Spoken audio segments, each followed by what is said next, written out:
助並將手機同埋電子產品調到靜音模式。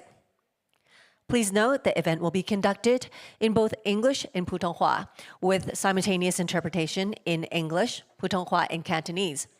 For on-site participants, you may collect headsets at the help desk at the hall entrance. Please note, you can select Channel 1 for English, Channel 2 for 普通話, and Channel 3 for Cantonese. Online participants, you can select your preferred language channel on the Hong Kong Legal Week website. Please note, 今天的论坛将以普通话以英语进行，并设有英语、普通话以及粤语的通传服务。如果需要耳机，请到入口的服务台领取。请注意，频道1为英语，频道2为普通話，頻道3為粵語。線上參與者可以在頁面上選擇語言的頻道，請注意。我哋今天嘅論壇將以普通話同埋英語進行，並設有英語、普通話同埋粵語嘅同傳服務。如果大家需要耳機，請到入口嘅服務台領取。請注意，頻道1係英語，頻道2為普通話，頻道3為粵語。而線上參加者可以喺網頁嘅畫面上面可以揀選語言嘅頻道，請大家注意。Also on the screen, you will find the QR code to access today's program, Q&A sessions, and feedback form. We hope you can share your feedback with us after the event today. We would greatly appreciate your feedback. 请注意，在屏幕上显有2维码，今天可以查阅今天的议程、提交问题以及填写今天活动的意見表。我們非常期待在活動結束之後收到大家寶貴的意見。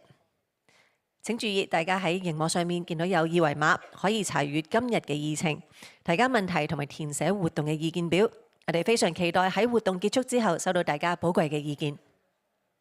In-person participants who wish to apply for continuing professional development (CPD) credits from Law Society of Hong Kong or advanced legal education (ALE) credits from the Hong Kong Bar Associations should kindly register at the reception desk. Upon departure, please present the QR code once again outside the conference hall to complete your attendance record for today. 请注意，申请香港律师会的持续专业进修学分 CPD， 或者是香港大律师公会的高级法律进修学分 ALE 的嘉宾，需要在接待处完成登记，并在离场的同時，在會議廳以外再出示2維碼，以完成今天出席登記的記錄。亦都請大家注意，如果係申請香港律師會嘅持續專業進修學分 CPD， 又或者係香港大律師公會嘅高級法律進修學分 ALE 嘅嘉賓，需要喺接待處嗰度完成登記，亦都喺離場嘅同時喺會議廳外再次可以出示2維碼，以完成今天出席嘅一個記錄登記。唔該咁多位。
Ladies and gentlemen, the third legal forum on interconnectivity and development will start shortly. Everyone, please be seated and switch your mobile phones or electronic devices to silent mode. 各位嘉宾，第三届融通与发展法治论坛即将开始，请各位就座，并把手機或電子設備調到靜音模式。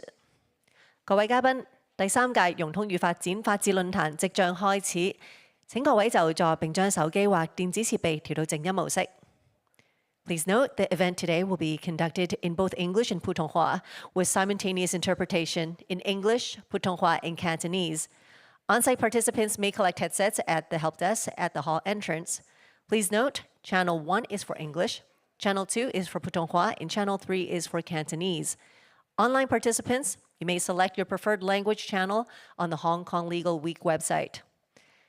今天的论坛将以普通话以及英语进行，并设有英语、普通话以及粤语的同传服务。如果需要耳机，请到入口的服务台领取。请注意，頻道1為英語，頻道2為普通話，頻道3為粵語。線上參與者可以在網頁上面選擇語言的頻道。今日我哋嘅論壇將以普通話同埋英語進行，並設有英語、普通話同埋粵語嘅同傳服務。如果需要耳機，請到入口服務台領取。請大家注意，頻道1為英語，頻道2為普通話，頻道3為粵語。而線上嘅參與者可以喺網頁嘅畫面上面選擇語言嘅頻道。On the screen, please note, you will find the QR code to access today's program. You can also access the Q&A sessions as well as the feedback form. We hope you can share your feedback with us after the event. That would be greatly appreciated. 请注意，在荧幕上显示有2维码，可用于参与今天的议程、提交问题以及填写今天的活動意見表。我們非常期待在活動結束之後收到大家寶貴的意見。請注意喺熒幕上面而家顯示有2維碼，可以用嚟查閱今日嘅議程、提交問題同埋填寫活動嘅意見表。我哋非常期待喺活動結束之後收到大家寶貴嘅意見。In-person participants who wish to apply for continuing professional development (CPD) credits from the Law Society of Hong Kong or Advanced Legal Education (ALE) credits from the Hong Kong Bar Association should kindly register at the reception desk. Please note, upon departure, please present the QR code again outside the conference hall to complete your attendance record for today. 请注意，今天申请香港律師會的持續專業進修學分 CPT 或者是香港大律師公會的高級法律進修學分 ALE 的嘉賓，需要在接待處完成今天的登記，同時也是在離場的時候，在會議廳外再次出示2維碼。以完成今天出席登記嘅記錄。請注意，大家申請香港律師會嘅持續專業進修學分 CPD， 又或者係香港大律師公會嘅高級法律進修學分 ALE 嘅嘉賓，需要喺接待處完成登記，同時亦都喺離場嘅時候喺會議廳外再次出示2維碼，以完成今天出席嘅登記。多謝咁多位。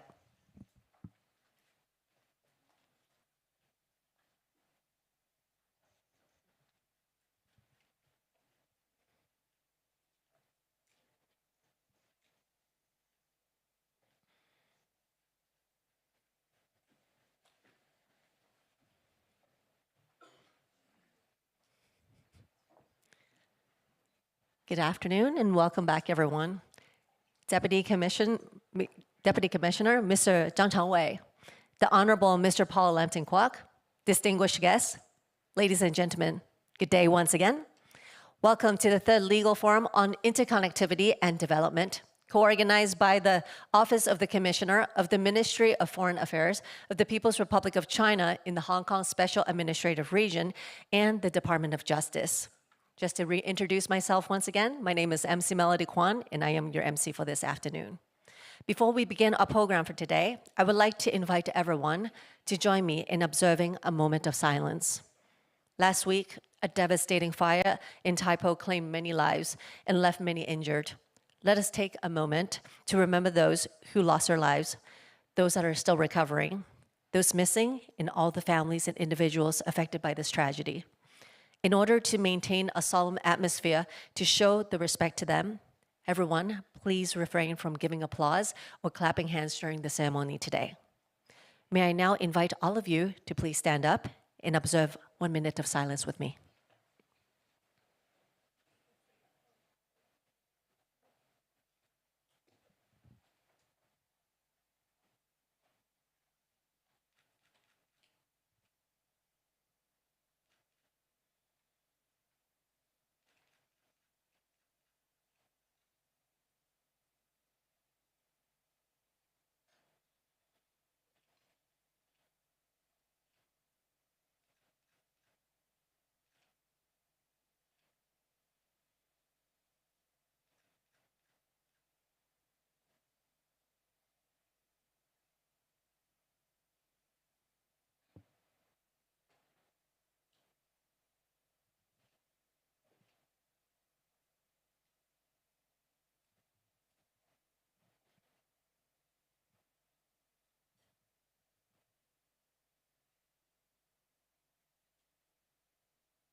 Thank you, everyone. Please be seated. To kick off today's forum, may I invite Mr. Zhang Changwei, Deputy Commissioner of the Office of the Commissioner of the Ministry of Foreign Affairs of the People's Republic of China in the Hong Kong Special Administrative Region, to board the stage to deliver the welcome remarks. Mr. Zhang, please.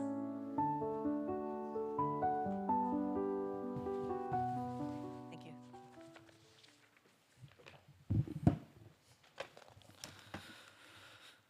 The Honorable Secretary Lin Dingguo, the Honorable Deputy Secretary Zhang Guojun, the Honorable President Huang Jin, the Honorable Secretary General Christopher Bernasconi, the Honorable Secretary General Ignacio Tirado, distinguished guests, friends, ladies and gentlemen, good afternoon.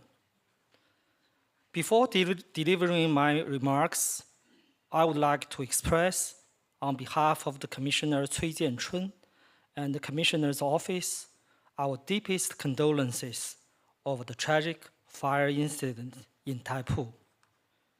We extend our sincere sympathies to the families of the victims and those affected by the disaster. We also pay high tribute to the brave firefighters, medical personnel, all other frontliners, and the volunteers for their selfless dedication. This is the third year that our Commissioner's Office and the Department of Justice of the Hong Kong SAR government have co-hosted the Legal Forum on Interconnectivity and Development. This year's forum will explore two key themes: multilateralism and emerging technologies, and discuss how international law can help tackle global challenges and make multilateral mechanisms more effective. We will hear ideas on how to improve governance in key fields like the digital economy, AI, and outer space, all very timely topics. We are very honored to have renowned experts from around the world here with us, ready to share valuable insights. On behalf of our Commissioner's Office, I extend a very warm welcome to all of you. This year marks the 80th anniversary of the United Nations, a pivotal year for global governance. 80 years ago, the Chinese people fought bravely in Asia, making tremendous sacrifices to defeat Japanese militarist aggressors and contributing significantly to the complete victory of the World Anti-Fascist War. Guided by hard-learned lessons from history and the vision of the world free of war and with lasting peace, China joined other nations in establishing the UN, helping multilateralism take root in the international community. 80 years on, our society has entered the digital age, with frontier technologies like AI, big data, and the digital currencies rapidly emerging. The shaping of international rules for these new areas is still unfolding. At the same time, the world has entered a new period of turbulence and transformation. Unilateralism is resurfacing, and the international system centered on the UN and the international order, underpinned by international law, face serious challenges. How to reform and improve global governance has thus become a crucial question that demands the world's attention and reflection.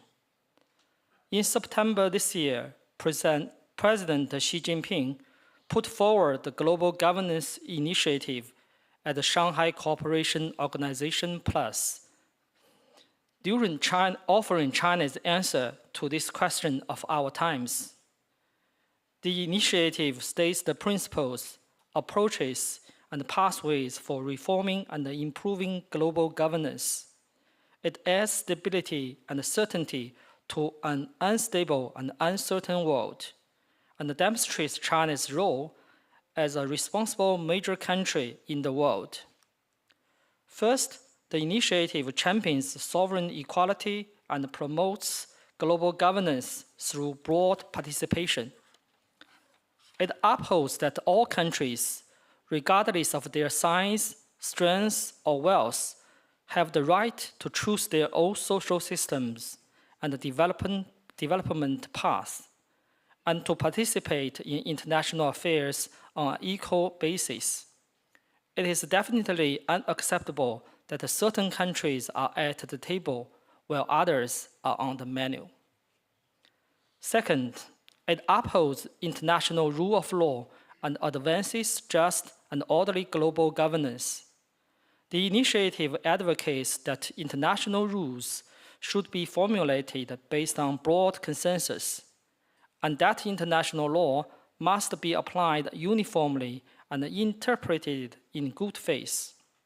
It opposes imposing one's own house rules upon others, applying international law selectively based on one's own interests, or practicing double standards and exceptionalism. Third, the practices multilateralism and calls for united and cooperative global governance.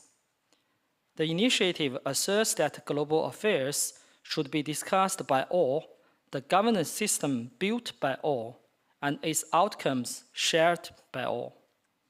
It rejects unilateral acts such as walking away from treaties and groups, and stopping payments and supplies, and opposes the formation of discriminatory and exclusive groupings. Fourth, it champions a people-centered approach and promotes equitable and inclusive global governance. The initiative holds that the people of all countries are the fundamental participants in and the beneficiary of global governance. We must not erect walls and barriers or pursue decoupling and supply chain disruption to block the modernization efforts of other countries. Still, let's use illegal and unilateral sanctions to undermine their people's legitimate right to development. Fifth, it emphasizes an action-oriented approach and advances practical and efficient global governance. The initiatives calls on developed countries to honor their commitments by providing more resources and public goods. It also encourages developing countries to strengthen cooperation and self-reliance while contributing to the best of their abilities. The international community must replace empty rhetoric with tangible cooperation to ensure that discussions lead to decisions and decisions to actions. Ladies and gentlemen, last month, the fourth plenary session of the 20th Central Committee of the Communist Party of China was successfully concluded. The session adopted the recommendations for formulating the 15th five-year plan, outlining a blueprint for China's economic and social development over the next 5 years. It also made specific and important plans to support Hong Kong's development. As a special administrative region of China, Hong Kong is an important pivot for the country's participation in global governance. Under the new circumstances, I would like to share 3 observations on how Hong Kong can leverage its unique advantages to contribute to global governance. First, leverage the strengths of one country, 2 systems, and serve as a role model in international cooperation. Under one country, 2 systems, Hong Kong enjoys distinct international advantages and a broad space for global engagement. Since its return to the motherland, with the support of the central government, Hong Kong has continuously expanded its network of international agreements and deeply participated in the negotiations of multilateral mechanisms like the WTO, playing an increasing prominent role on the global stage. We expect Hong Kong to continue upholding the values of peace, inclusiveness, openness, and shared benefits, and to create more successful examples of win-win cooperation. Second, leverage Hong Kong's unique strengths in the rule of law and serve as a pioneer in dispute resolution. Hong Kong has a robust legal environment that aligns well with international rules, combining the strengths of both common law and the civil law systems. This gives it unique advantages in developing legal services, particularly in dispute resolution. The recent establishment of the International Organization for Mediation's headquarters in Hong Kong fully demonstrates the international community's confidence in its rule of law. We expect Hong Kong to further consolidate its competitiveness, grow its dispute resolution services, and become a global mediation hub. Third, leverage Hong Kong's strengths of a big talent pool and serve as a new force for global actions. As a place where East meets West, and a global financial, shipping, and trade center, Hong Kong enjoys a unique ability to attract a large pool of highly skilled professionals. In recent years, many motivated young people from Hong Kong have already taken up posts within the UN system and other international organizations like the Hague Conference on Private International Law and the UNIDROIT. We hope they will inspire more young people from Hong Kong to go on global stage and contribute their share to better global governance. Ladies and gentlemen, the world today is undergoing changes on a scale not seen in a century. Integration is an unstoppable historical trend. Development a universal pursuit of the international community, and global governance a matter of a common well-being for humanity. We stand ready to work hand in hand with the international community to act on the global governance initiative and build a more just and equitable system of global governance. We are also confident that Hong Kong SAR will seize the new opportunities of our times and achieve new success in supporting the country's participation in global governance. With that, I very much look forward to hearing the insights of our distinguished guests. In closing, I wish the forum a complete success. Thank you. Thank you. Thank you, Mr. Zhang, for the welcome remarks. Please be seated. Thank you once again. Our program today will feature the keynote speech that is by Professor Huang Jing on the global governance initiatives, and we also will have 2 panel discussions on some of the very important issues on international governance and international law. But before that, everyone, let us invite the co-organizers, the moderators, as well as our speakers on stage for a group photo. Now, I would like to invite Deputy Commissioner Mr. Zhang Changwei. Please board the stage.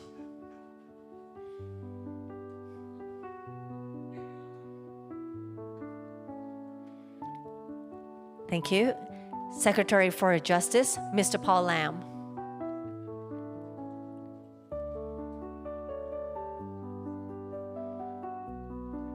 Dr. Christophe Berlusconi, please join us. Professor Ignacio Tirado, please.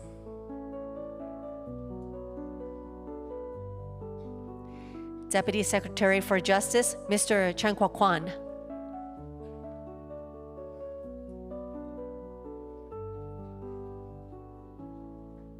Thank you. Professor Huang Jing, please join us.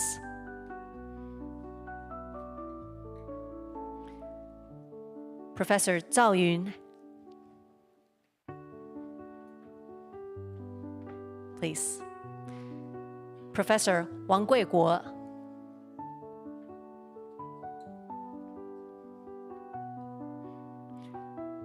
Professor Huang Jiefang.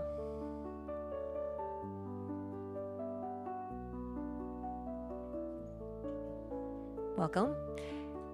Professor Wu Xiaodan.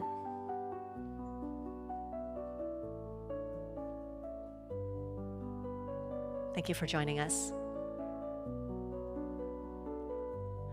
Dr. James Ding.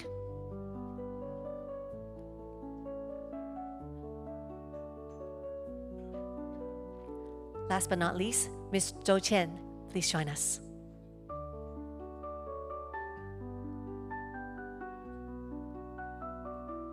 Thank you. Everyone, please direct your attention to our photographers and follow the instructions and take one step back. Perfect. Maybe one more step? Okay, this is good. Just towards me, one baby step towards me. Okay, thank you very much. Everyone, please direct your attention to the cameras.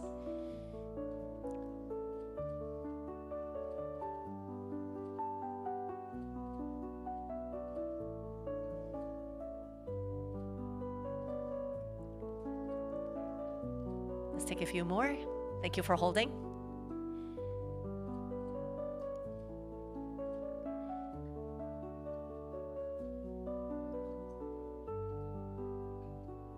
Wonderful. Thank you very much. Everyone, please be seated. Thank you once again.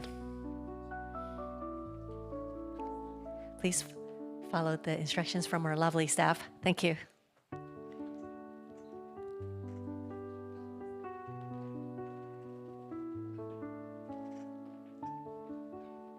Appreciate it.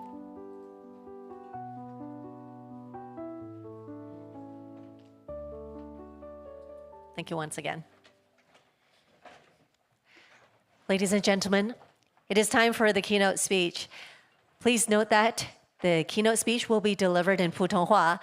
For those who require simultaneous interpretation, please kindly collect a headset from our staff around the hall. May we invite Professor Huang Jing, President of the Chinese Society of International Law, to board the stage to deliver the keynote speech titled Global Governance Initiatives in China's Contribution to the International Rule of Law. Professor Huang? Thank you very much. Over to you.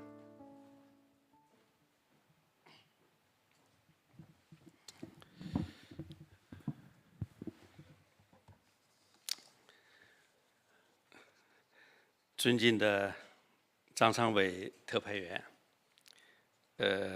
尊敬的各位嘉宾、各位同仁、各位朋友、女士们、先生们，大家下午好。很高兴啊，来参加第3届融通与发展法治论坛。当今世界正经历100年未有之大变局，和平与发展的事业面临严峻的挑战，地缘政治冲突、气候变化、公共卫生危机、发展鸿沟等全球性问题层出不穷，而现有的全球治理体系却显得力不从心，难以有效应对。在此历史十字路口，中国秉承负责任大国的担当，提出了旨在推动构建人类命运共同体的全球治理倡议。今天我将围绕中国提出全球治理倡议对国际法治的贡献这一主题，与大家共同探讨3个问题。一是全球治理倡议的提出内涵及重大意义；二是全球治理与国际法治的共生关系；三是中国为推动全球治理体系变革或建设，维护或践行国际法治所做出的卓越贡献。首先讲第一个大的问题，全球治理倡议的提出内涵及重大意义。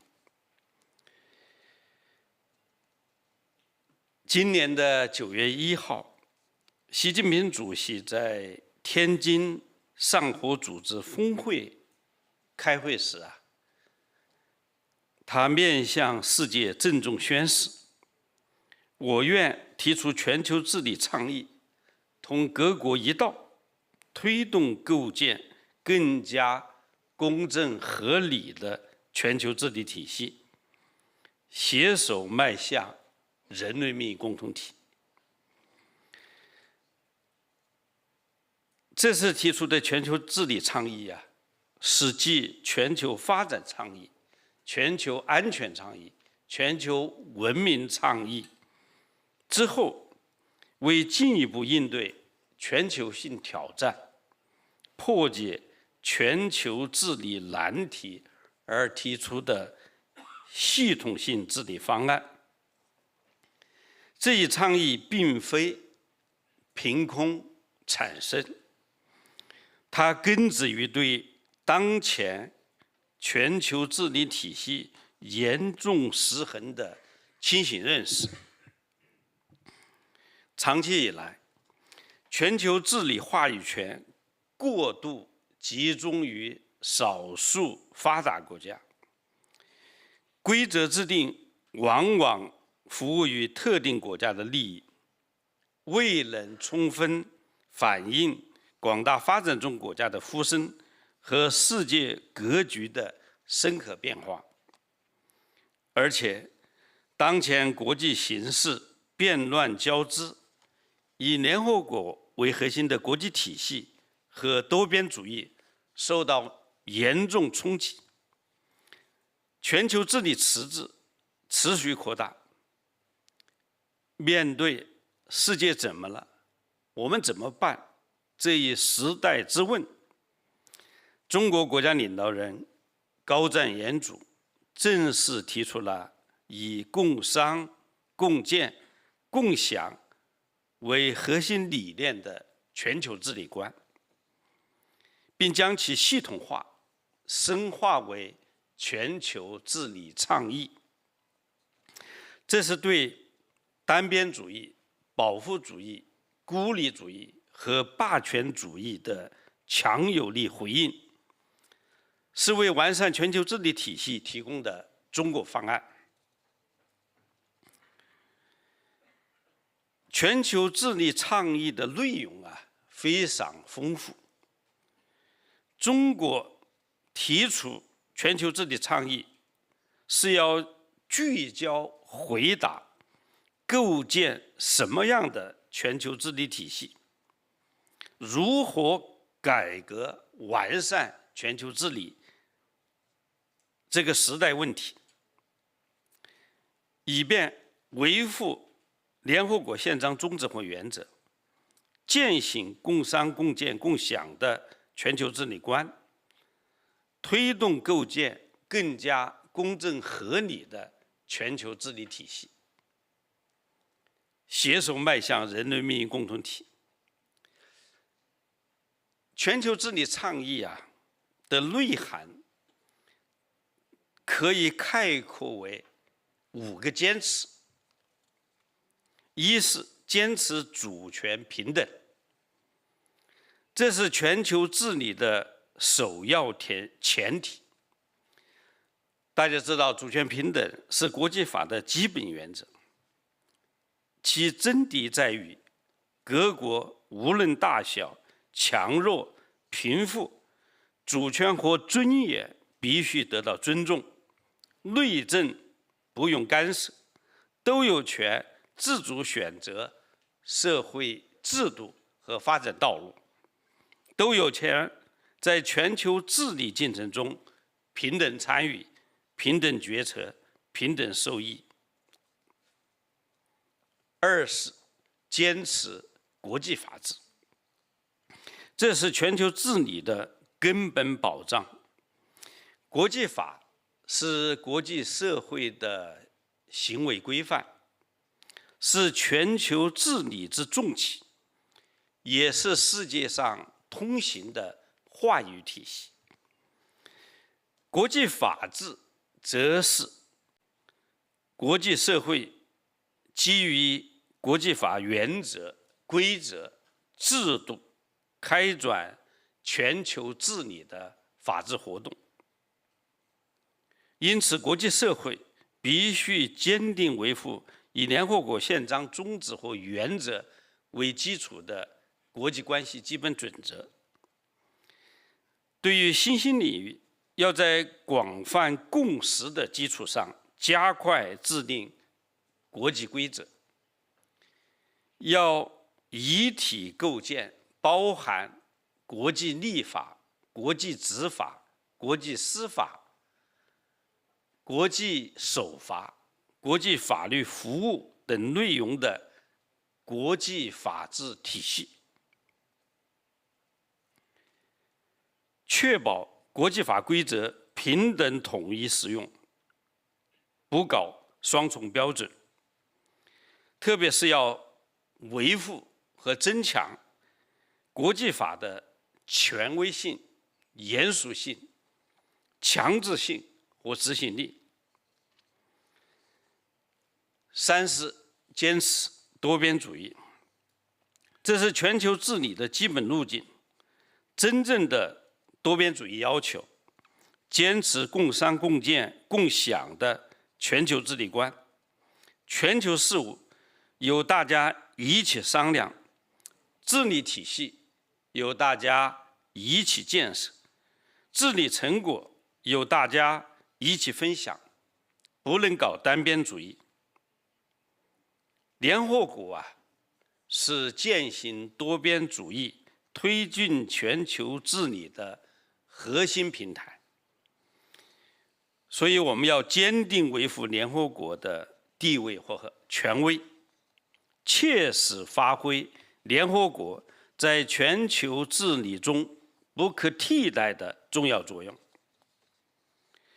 四是坚持以人为本，这是全球治理的价值取向。各国人民是全球治理的根本参与者和受益者，要通过改革来完善全球治理体系，更好应对人类社会面临的共同挑战，促进世界各国共同发展，为各国人民带来更大的获得感、安全感和幸福感。五是坚持行动导向，这是全球治理的落实要求。全球治理各项议程紧密联系，需要加强统筹协调、系统谋划、整体推进、标本兼治，要充分调动各方资源，强化落实行动，解决实际问题，力求务实高效。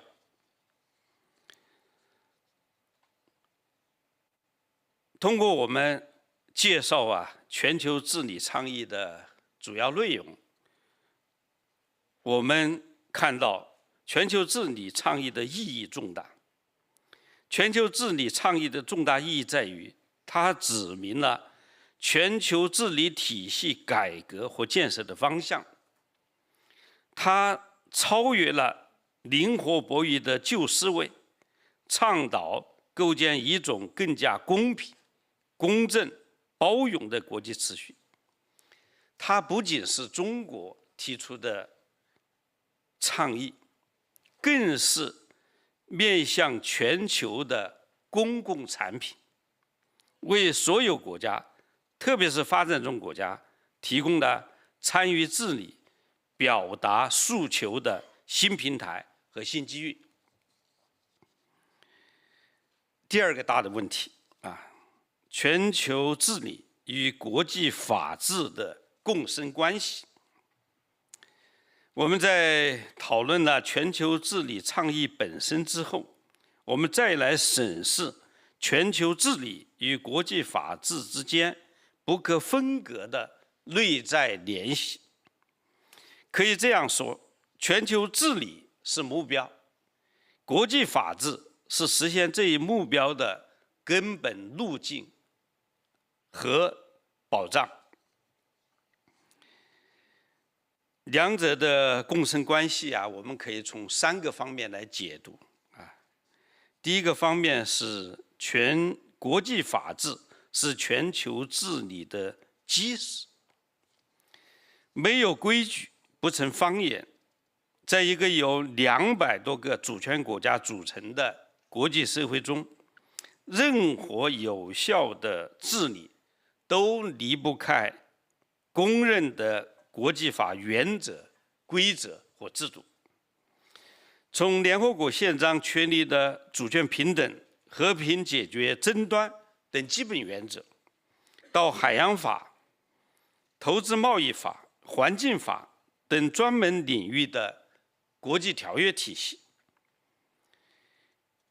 国际法治为各国互动提供了稳定的预期和共同的行为准则。它约束强权，保护弱小，是维护国际秩序稳定与可预期性的锚。第二个方面，全球治理是国际法治的价值体现和实践舞台。国际法治并非空中楼阁，它的生命力和权威正是在应对全球性挑战的治理实践中得以彰显和强化的。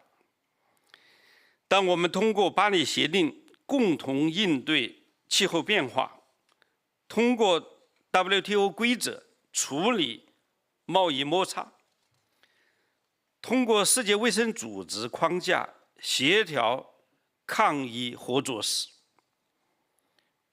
我们正是在运用国际法治工具进行全球治理。治理的需求推动着国际法的发展，而国际法的完善又保障治理的效能。第三个方面，全球治理倡议与国际法治精神高度契合。全球治理倡议所倡导的共商，正对应着国际立法过程中的民主协商、民主参与。共建要求各国共同维护以国际法为基础的国际秩序。共享则体现了国际法治所追求的公平正义的价值。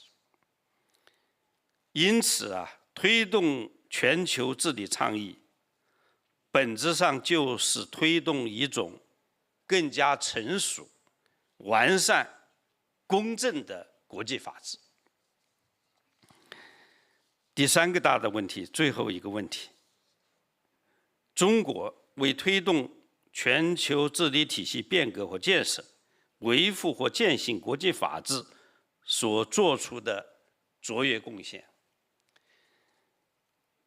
作为联合国安理会的常任理事国和最大的发展中国家，中国不仅是国际法治的追随者、践行者，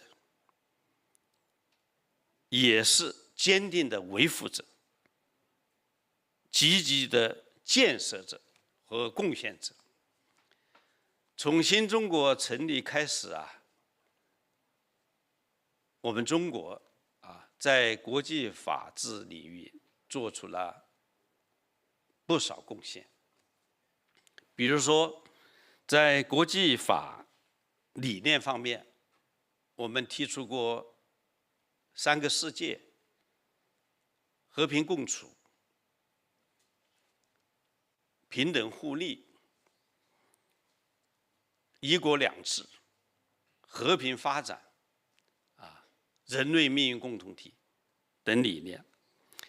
在国际法原则方面，中国在50年代就倡导提出了和平共处5项原则，这5项原则也成为公认的国际法基本原则。在和平解决国际争端方面，我们用一国两制的方针，成功地解决了历史上遗留下来的香港问题、澳门问题等等。那么在新的时期，我们中国是国际法治的坚定维护者。我们始终恪守联合国宪章的宗旨和原则，尊重国家主权和领土完整等国际关系基本准则。中国现在缔结或参加的双边、多边国际条约有27000多项，签署了600多项国际公约，而且中国已经加入了几乎世界上所有的政府间国际组织，并忠实地履行自身义务。在应对气候变化方面，中国积极落实巴黎协定，提出双碳目标，展现了最大的决心和行动力。其次，中国是国际法治的积极建设者。现在中国积极且深度参与国际规则的制定和完善。在外空、网络、极地等新疆域的治理中，中国主动提出方案，推动制定相关国际规则。在经济贸易领域，中国签署并推动 RCEP 生效实施，申请加入 CPTPP 和 DEPA， 为构建开放性世界经济注入法治动力。我们还通过“一带一路”倡议，与合作伙伴共同塑造高标准、惠民生、可持续的国际合作范式。同时中国也是和平解决国际争端的倡导践行者。我们坚持通过对话协商解决与其他国家的分歧，在南海问题上，中国与东盟国家共同努力，积极推进南海行为准则磋商。这正是通过规则和协商维护地区和平稳定的生动实践。同时中国籍法官、中国籍律师在国际法院、国际海洋法法庭和长蛇仲裁法院等司法仲裁机构中发挥着日益重要的作用，为国际司法仲裁事业贡献着中国智慧。我们还倡导推动在香港设立了政府间国际组织国际调解院，这是世界上第一个旨在通过调解解决国际争端的政府间国际法律组织。最后中国也是国际法治传播的有力推动者。我们通过设立中国联合国和平与发展基金，支持联合国在国际法领域的能力建设项目。在国内，我们不断加强国际法教育和研究，培养大批通晓国际规则、精通国际法治的专业人才，为全球治理事业储备力量。同时我们还面向世界各国，特别是发展中国家的青年才俊，开展多种形式的交流和培训活动，促进不同文明的交流互鉴。各位同仁、各位朋友，20分钟的时间非常有限，但我们的议题关乎无限未来。全球治理倡议如同在迷雾中点亮的一座灯塔，为我们完善全球治理体系指明了前进方向。而国际法治则为承载我们人类的这艘巨轮驶向更加和平、更加繁荣、更加公正的未来保驾护航。中国将一如既往做全球治理和国际法治的守门员和实干家，以世界格格于道，秉持共商共建共享的全球治理观，共同书写人类命运与共的新篇章。我的发言到此结束，谢谢大家。Thank you, Professor Huang. Thank you for that. And please be seated. We have 2 panel discussions for today, and the biographies of today's speakers and the moderators are available on the Legal Week website. And the QR code for the Legal Week program can also be found on your table or around this hall. Please note. Not only that, after each panel discussion, there will be a Q&A session. Therefore, if you have any questions for our moderators and speakers, you can scan the QR code that is for Q&A on your table around this hall or on the screens that will be displayed later. You can use this to submit your questions through our online form. Our moderators and our speakers will address your questions at the end of each session. Right now, as we are setting the stage, we will have the first session of the forum. Now, the session is titled Practicing Multilateralism and Upholding the International Rule of Law. This will be moderated by Professor Zhao Yun, Henry Zhang, Professor in International Law and Associate Dean, Mainland Affairs, Faculty of Law at the University of Hong Kong. And as we are preparing for the stage right now, everyone, please be kindly reminded that there will be no applause and no hand clapping for today to remain a solemn atmosphere. And we appreciate everyone's effort. Thank you very much. And coming up, can I please invite Professor Zhao and 3 speakers on stage? They are Dr. Christophe Berlusconi, Professor Wang Guiguo, and Professor Wang Jiefang. 谢谢. Everyone, please make yourself comfortable on stage. Thank you. Thank you for being with us.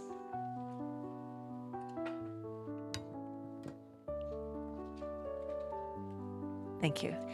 And before we begin, gentlemen, can I please invite all of you to remain in your seat and take the first photo before we start.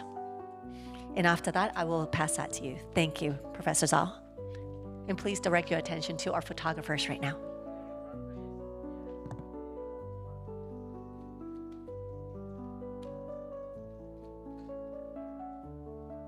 Thank you very much. And over to you, gentlemen. Good afternoon, ladies and gentlemen. It is a great honor for me to moderate this first session. The theme of our session is practicing multilateralism and upholding the international rule of law.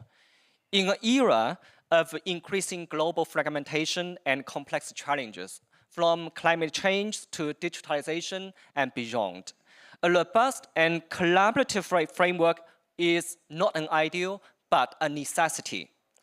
It is a very bedrock on which sustainable development, peaceful coexistence, and equitable interconnectivity are built. Today, we are immensely privileged to have 3 world-leading experts with us to explore the theme from 3 distinct yet interconnected vantage points. They will guide us from the foundational principle of private international law cooperation to the dynamic laboratory of regional integration, GBA, and finally to the final frontier of human activity. For this session, each speaker will have around 15 minutes for presentation to be followed by Q&A. Without further ado, let me introduce our first speaker, Dr. Christophe Bernasconi, Secretary General of the Hague Conference on Private International Law, or the HCCH. For a century, the HCCH has been a powerful engine for multilateralism, creating international treaties that bridge legal divides in cross-border family, civil, and commercial matters. In a world of borders, the HCCH builds bridge. So now I give the floor to Dr. Bernasconi. You have the floor.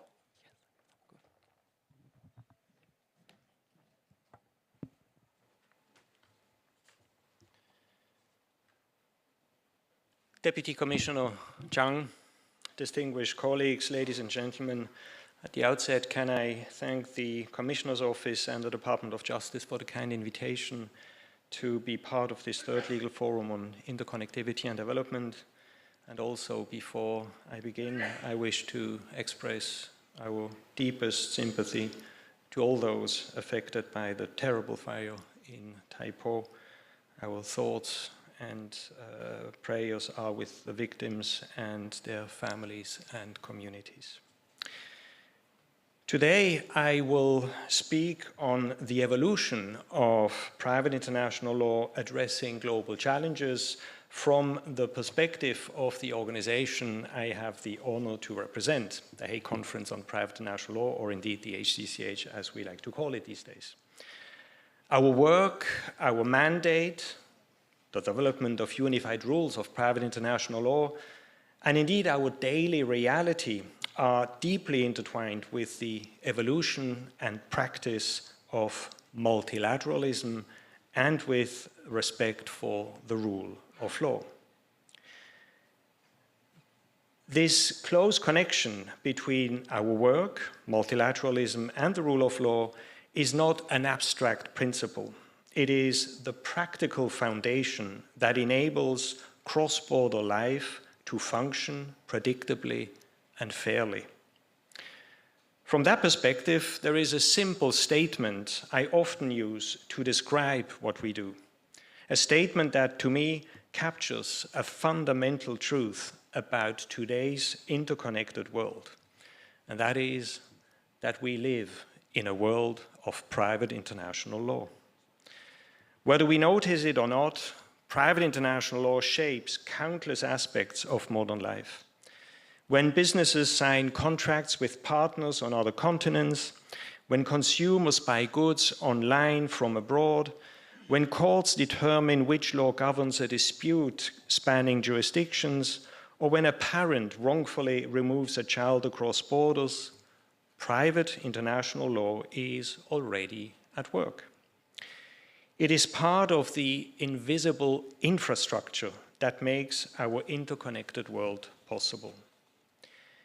And because our societies evolve, private international law must evolve too. It has never been static. It has always adapted to the needs of time. If we look back, classical questions of private international law concerned status, family relations, contractual obligations, and civil procedure. Later, growing mobility and international commerce added complexity. Today, digitalization, dematerialized transactions, and new economic models have transformed how people, businesses, and institutions interact across borders. The history of the HCCH reflects this evolution. For more than 130 years, we have developed global solutions to contemporary challenges grounded in proven techniques of private international law. I often use the metaphor of a tree when referring to the HCCH. Deeply rooted, stable, yet constantly growing new branches. Key decisions, such as adopting consensus-based decision-making in the year 2000 and strengthening governance foundations, have reinforced these roots, enabling the HCCH to flourish and embrace its role in this world of private international law. Today, 159 states and parties are connected to our work. Since becoming a permanent organization over 70 years ago, the HCCH has recorded 1,041 treaty actions, that's ratifications and accessions to our conventions, from every region of the world. This is remarkable and a clear reflection of the effective living multilateralism we produce. To establish the same network of treaty relations between states through bilateral agreements instead of the multilateral approach we take, more than 33,600 bilateral agreements would be required, which again emphasizes the effective practical multilateralism that the HCCH stands for. The past 15 years have seen remarkable acceleration. Membership has grown by over 30% and treaty actions by more than 50%. Yet much more remains to be done, particularly in Africa, where potential is immense, but also in parts of Asia Pacific. The trend, however, is clear. States recognize the relevance of private international law and that coherent global solutions are indispensable for legal certainty, economic competitiveness, and the protection of individuals. But as I said, private international law and therefore the work of the HCCH and its convention need to be adaptable. And that work is adaptable. In the area of family law, for example, take the Child Abduction Convention, which was developed under the premise that back then most abductions took place by fathers, not returning the child after a holiday period. Nowadays, about 80% of the abductions are done by mothers, often in the context of domestic violence. That has had a significant impact on how to operate the convention and called for an inclusive dialogue with all those involved to revisit the operation. And at my initiative, we have had 2 global fora to discuss precisely this operation. The Child Support Convention of 2007 replaces not less than 4 existing HCCH conventions and a UN convention precisely to provide to the world a modern convention that also takes into account the fact that child support is handled administratively these days in a number of jurisdictions, and it was also designed to embrace the use of modern technology. In other fields like transnational litigation and the authentication of documents, the apostille service and evidence conventions, which will form part of a panel tomorrow, have all been able to adapt to the new reality of new technologies. And alongside these established areas, new domains are emerging. driven by digitalization, new forms of value, and the urgency of climate action. The HCCH is undertaking 3 strategic projects in the field of central bank digital currencies, digital tokens, and carbon markets. CBDCs issued by central banks promise financial inclusion, efficient payments, resilience in crisis, and greater competition in the payments landscape. Although still in development and testing, their future cross-border use is inevitable. That reality will bring significant questions of private international law to the forefront, in particular those related to jurisdiction and applicable law, as well as the interaction between technical design choices and their public law character. An HCCH experts group is already working through these issues with our members, as well as key actors such as the Bank for International Settlements, the International Monetary Fund, the European Central Bank, and many others. The group is drawing up an explanatory guide which will describe the private international law issues that arise in cross-border holdings and transfers of CBDCs. Digital tokens allow tangible and intangible assets, rights, and claims to be digitally represented and transferred. Their use relies on distributed ledger systems that are often non-localized, decentralized, and pseudonymous. These features sit uneasily with certain traditional private international techniques, which depend on identifying a territorial connection. This tension goes to the heart of how legal certainty is maintained in a borderless digital environment, and it's precisely why the HCCH's work on this topic is both timely and indispensable. The experts group on digital tokens is discussing private international law rules for digital tokens such as stablecoins and Bitcoin. UNIDROIT, having previously developed soft law principles addressing digital assets and private law, brings that background into its participation in the group. Moreover, the group has agreed to start drafting a private international law framework for electronic transferable records, fully aligned with UNCITRAL's existing model law on electronic transferable records, MELITA, that was part of discussions yesterday. This is a groundbreaking and indeed very effective and efficient manner of cooperation. The carbon markets project is equally urgent. Discussions at COP30 in Belém, in which the HCCH actively participated, highlighted the central role of private international law in scaling carbon markets responsibility, transparently and fairly. The experts group has been mandated to analyze the full spectrum of private international law issues arising across these markets, from upstream through mid and downstream sectors. Initial attention is given to applicable law considerations that must be clarified if carbon markets are to function with predictability and integrity at the global level. The implications for climate implementation are significant.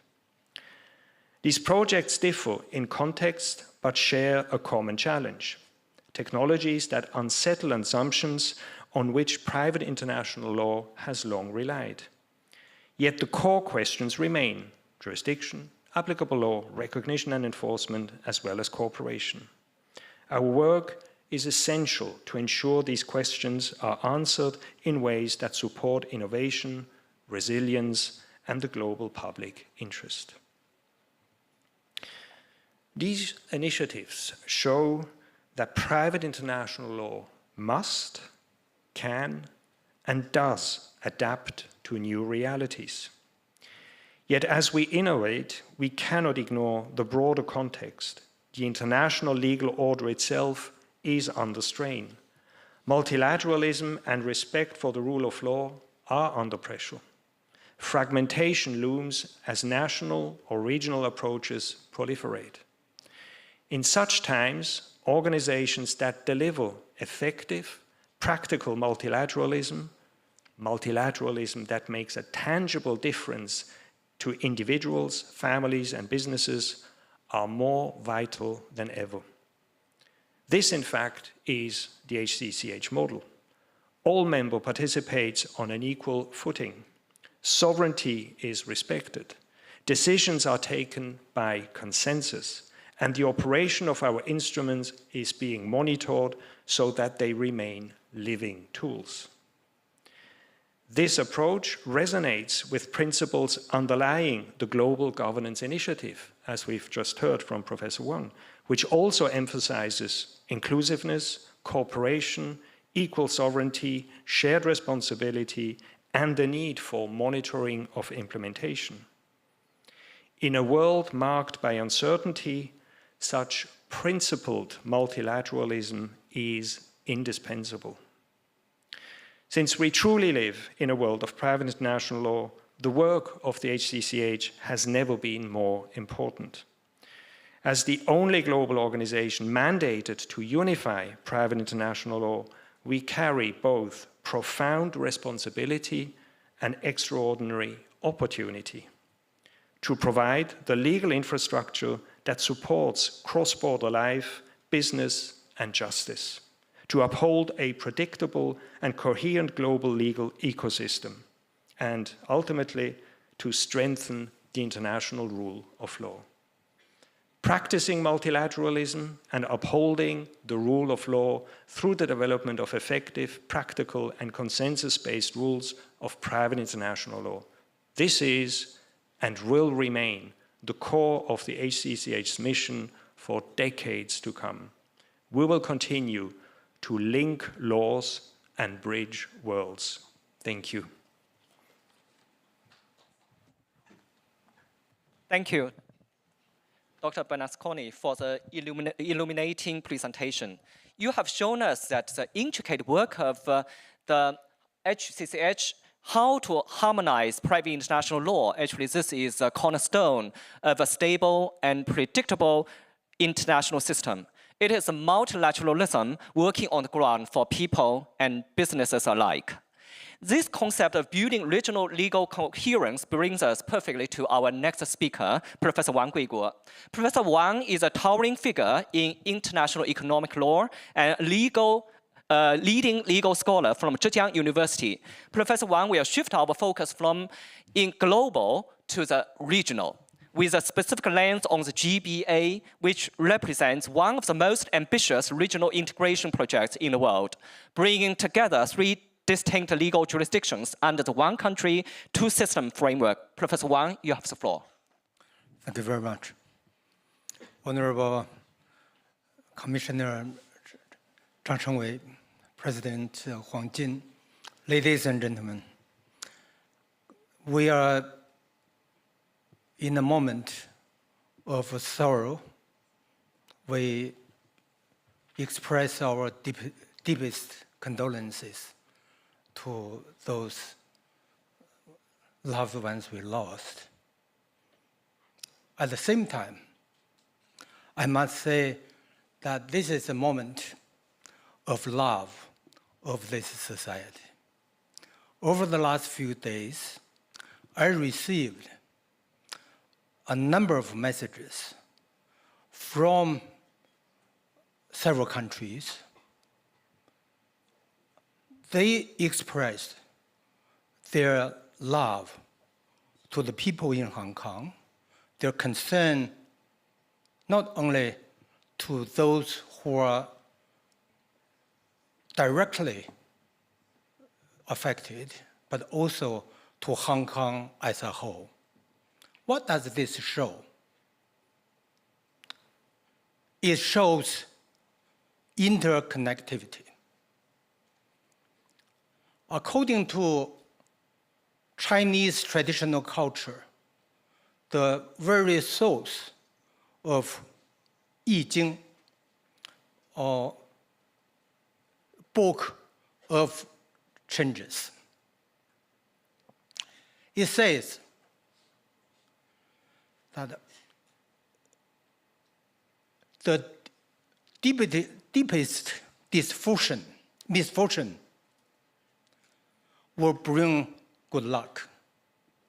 Meaning, in Chinese we say, 否极泰来, meaning that when when you are in deep misfortune, we should also see the positive part, to see the light, to feel the love of the people.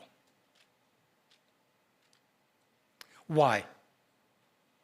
Also according to I Ching, because this 否极泰来 resembles two holograms. One is smoothness, happiness. The other is difficulties, misfortune.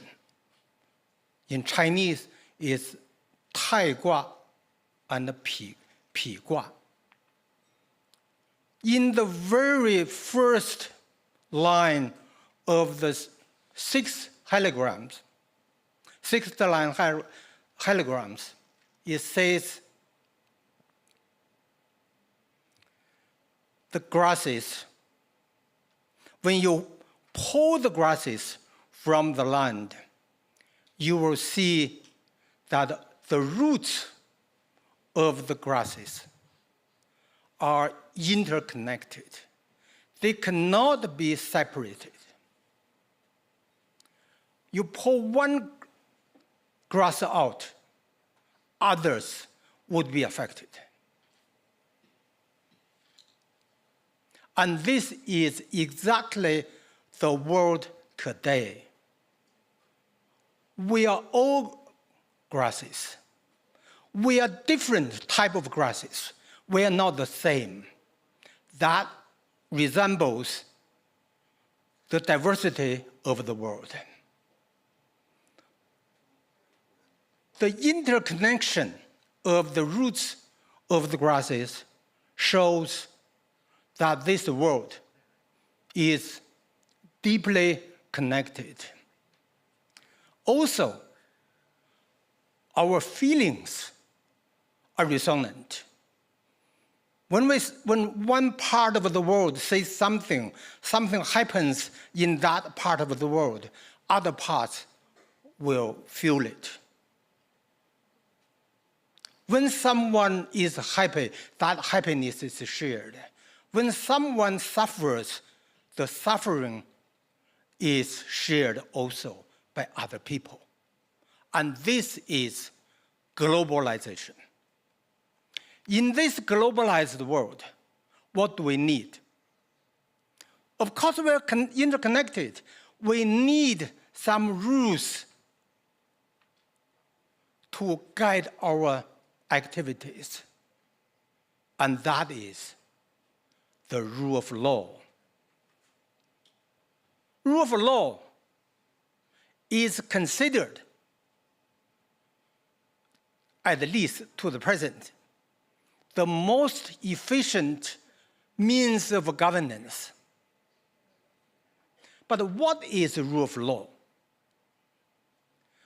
What is the root of the rule of law? Rule of law cannot be a rule of law without law, of course. Law is the most important. But what is the basis of law? In my view, no law can be separated from the culture, the customs of its own society. The law must reflect the values of the society where it is rooted. And that also means, since we are different grasses, we have diversity of groups of grasses. The rule of law cannot be the same. And therefore, for the governance of this world, we need international rule of law. International rule of law cannot be established, cannot be effective unless it is based on national laws. Well, the national laws are based on the cultures and the customs of their societies. International rule of law must also reflect the values of the humankind.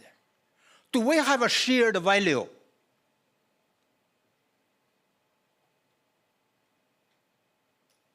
We, of course, are from different cultural background, have different customs. Yet, we do have shared values. Because very often, when you walk in the street, when you see something nice, something beautiful, you know, you like it, you appreciate it. Others will also like it, appreciate it. It doesn't matter where that person is from, whether that person is with a different religion or not. That means we do have shared values. Then how do we maintain the international rule of law? Make sure that international rule of law will work properly, will be very efficient for the international community, for the betterment of the humankind. We have to make it keeping the pace with the time. At the same time, we should maintain the fundamental principles, and that is shared value.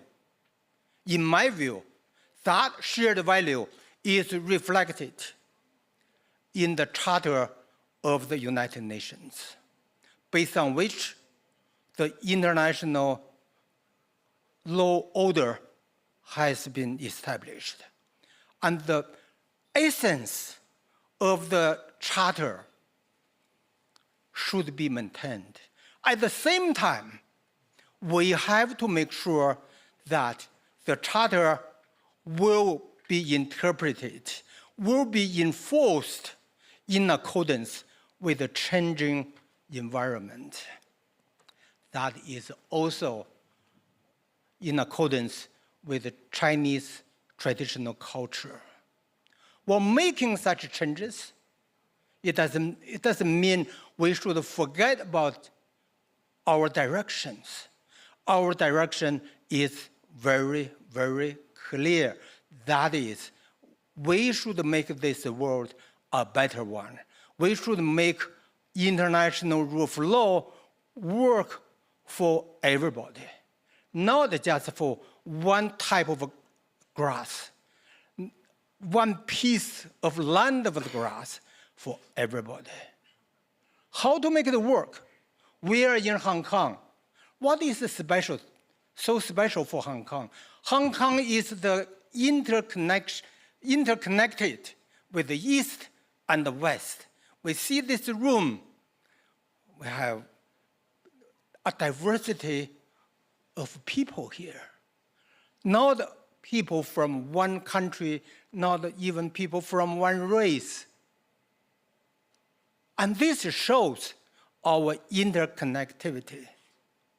And that is so special for Hong Kong. As far as law is concerned, Hong Kong's common law system has been adopted by many countries in the world. Common law principles, common law techniques, common law skills have been used, have been adopted by the tribunals in international investment, by International Court of Justice, by the WTO appellate body and panels, as well as by many arbitration tribunals in charge of commercial arbitration. What that shows? That shows Hong Kong can contribute to that part of the international legal order. How about the rest of China, including Greater Bay Area. Of course, Greater Bay Area did not except Hong Kong and Macau, did not have the experience of colonization. And that means that part of culture is deeply, deeply rooted in the traditional Chinese culture and custom. Then how can the two parts work together?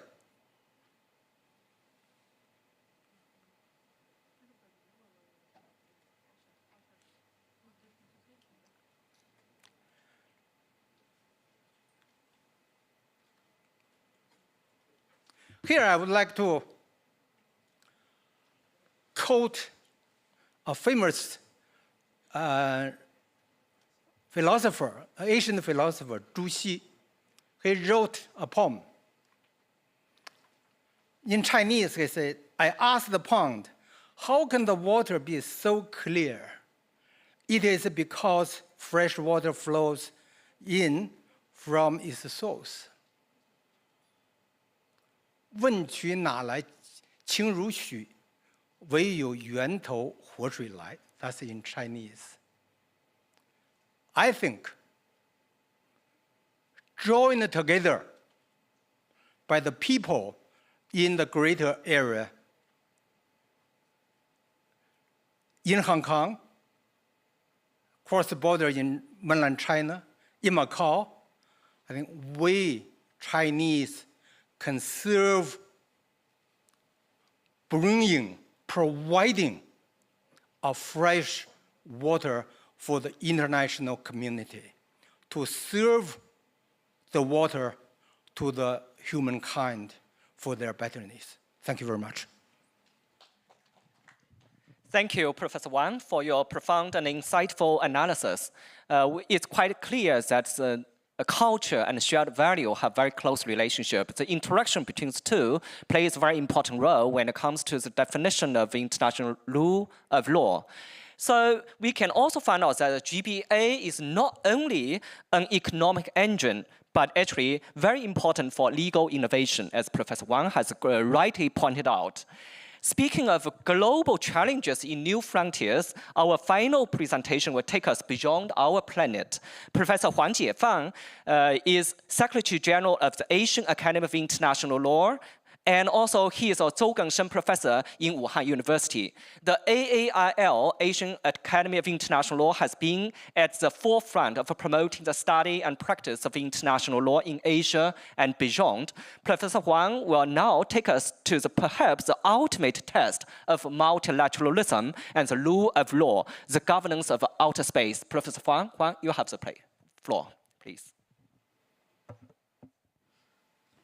Thank you, Professor Zhao Yun. In fact, you should be the one who addressed the outer space issue, because everybody knows that you are the authorities in Hong Kong SAR for this topic. Nevertheless, since I'm put on the floor, I'll do my best. First of all, 先感谢这个特派员公署，尤其是张特派员亲自到临现场，还有我们的黄进会长以及周主任。其次，对香港同胞所遭受的灾难表示深切的悼念。第三 I would now switch to English. I'm going to talk about space governance, its development, and challenge. We're talking about interconnectivity. Professor Wang used a very good metaphor that we are different grass. The roots would be together. This grass is not just growing on the earth now. It's growing to outer space or the universe. Humankind is going to fly outside the Earth, this is already irresistible movement. Facing this new frontier, in as early as 1967, United Nations has promulgated an important treaty called Outer Space Treaty to regulate the conduct, to reflect, as Professor Wang said, the shared value of the humankind. So what is the shared value? We have 5 agreements, which I do not want to go into it now, but I just would like to point out the most important, in fact, first and foremost principle of Outer Space Treaty. It says the exploration and use of outer space, including the moon and other celestial bodies, shall be carried out for the benefit and in the interest of all countries. I put in the yellow color here. Irrespective of the degree of economic or scientific development, and shall be the province of all mankind. This is the first operative part of the important UN multilateral treaty. Of course, there are other space law principles, such as the principle of non-appropriation. Outer space is not subject to claim of sovereignty or any other means. There's also freedom of outer space is open to every state. However, I have to say, as the space activities grow, people tend to remember they have the freedom of in outer space, but they forget the exercise of such freedom shall be for the benefits and in the interests of all countries. Let's go back to the historical background. At the beginning, some states say this so-called for the common interest of for the benefit of all countries should be put in the preamble. After discussion, this delegation realized it is very convincing to put in the operative part of the treaty as a binding provisions. During the ratification phase, there was a discussion in one of the big space powers concerning this particular clause. The statement say like this: if it is in the preamble, that is one thing, but it is not. It is a provision, a treaty obligation. It requires that the use of outer space be for the benefit and in the interest of all countries. So I'm telling our story now. Why? Because in Chinese we say, 忘记过去就意味着背叛. Forgetting the past means betrayal. Now look at the situation. There was a negative approach to this common interest principle reflected in Article 1, Paragraph 1. First is denial. There's no such thing as a common interest of mankind. States are competing with each other to grab the sphere of influence in outer space. So it's denial. After we argue, no, this is the operative part of the treaty. And when everybody ratifies the Outer Space Treaty, they knew it. Then they start to use devaluation. Okay, it's there, but it is only a political statement. There's no binding legal force. Even worse now, there's even deterioration. Try to ignore it. A typical approach is to assimilate outer space to the regime of the high sea. There's even a typical statement that expresses this kind of idea. It says, while the fish in the high sea, when it is in the sea, it is ours, it is community property. When I catch it in my boat, it's mine. It looks like reasonable. But please do not forget, it implies that if you do not have the boat, you will never get the fish. So who will have the boat? This reminiscent of the previous saying that the truth only exists within the range of canoes, and dignity only lies at the tip of the sword. 真理在大炮射程之内. It basically recognizes those who are strong, rich, powerful, and big may control the state of the affairs. And those who are small, weak, and less powerful, almost like what our Terpaians say, probably not sitting at the table, but become the menu on the table. If you see the international situation today, what I'm afraid that's exactly the situation. Those who have the power seems to have more say. But how should we change it?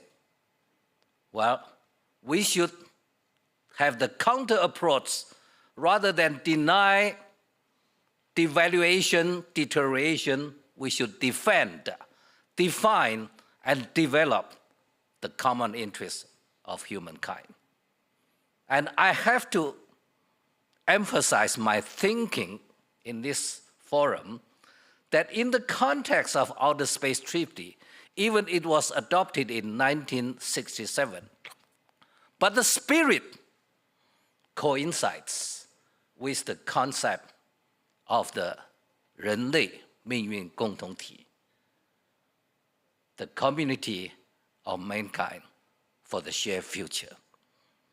It emphasizes the common interests, the international community as a whole. And in fact, it's not just the global community now, it's the entire universe. So what we should do to do that? We should do through the cooperation. We already mentioned that we should work together and share the benefits, especially for the smaller states. Probably the only way that you could reap, say, space benefit is through the cooperation. Some people said, you can still have the benefit from the space exploration. We have a good product and we can sell it to you. Well, that is not really sharing of the benefit. That's the nature of commerce. That's not sharing the benefit. You produce the product, you want the whole world to buy your products. You want the market. The real shared benefit is really through the cooperation, through the capacity building. I think that's the practical way for many less developed countries. What could Hong Kong do? Hong Kong, as a one unit, as a special administrative region of China, many speakers have already mentioned the advantages of one country, two system. I would like to further elaborate under the leadership of the central government, using its inherent advantages and resources, Hong Kong SAR may promote international cooperation through different ways. One consensus is we are financial center. we are in the position to collect a lot of financial resources. Outer space is a great venture. It's a technology and a capital-intensive ventures. But Hong Kong has these advantages. So we have financial center here. Secondly, Hong Kong is very mature in the insurance market. It can provide the insurance to the highly dangerous and highly adventurous space venture.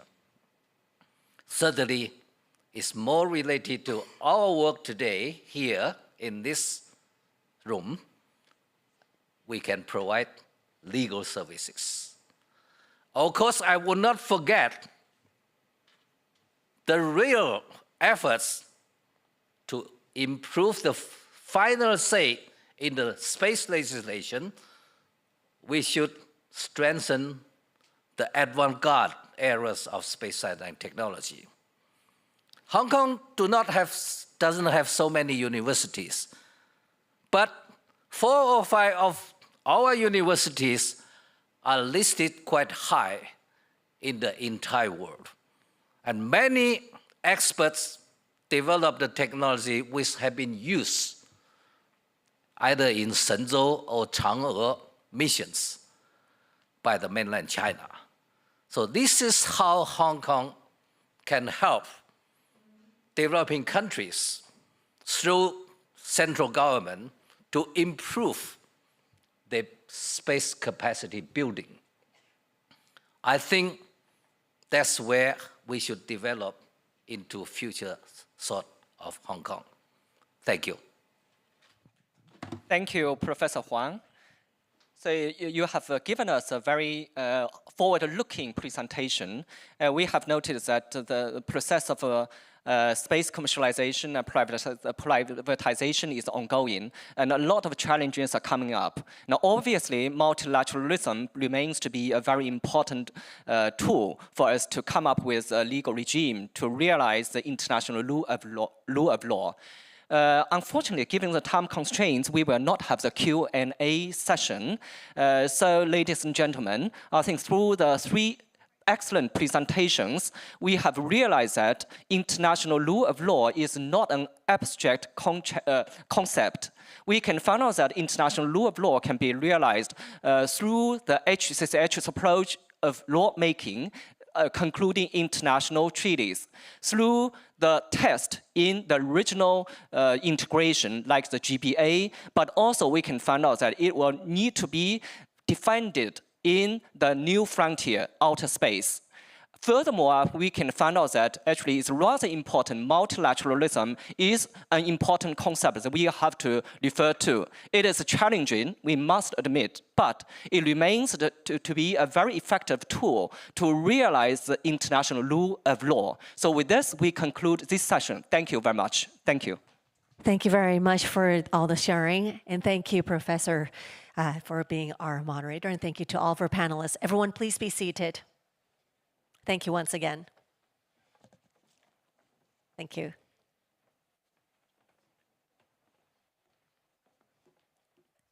Ladies and gentlemen, we will now take a 10-minute break. Refreshments are available outside the hall, and please do take your valuables with you when you leave. And for online participants, please stay logged in as we will reconvene in 10 minutes. Thank you very much.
To our moderator and our panelists on stage, can I please invite you to take a look at the cameras in front of you and take a photo first while getting comfortable in your respective seats.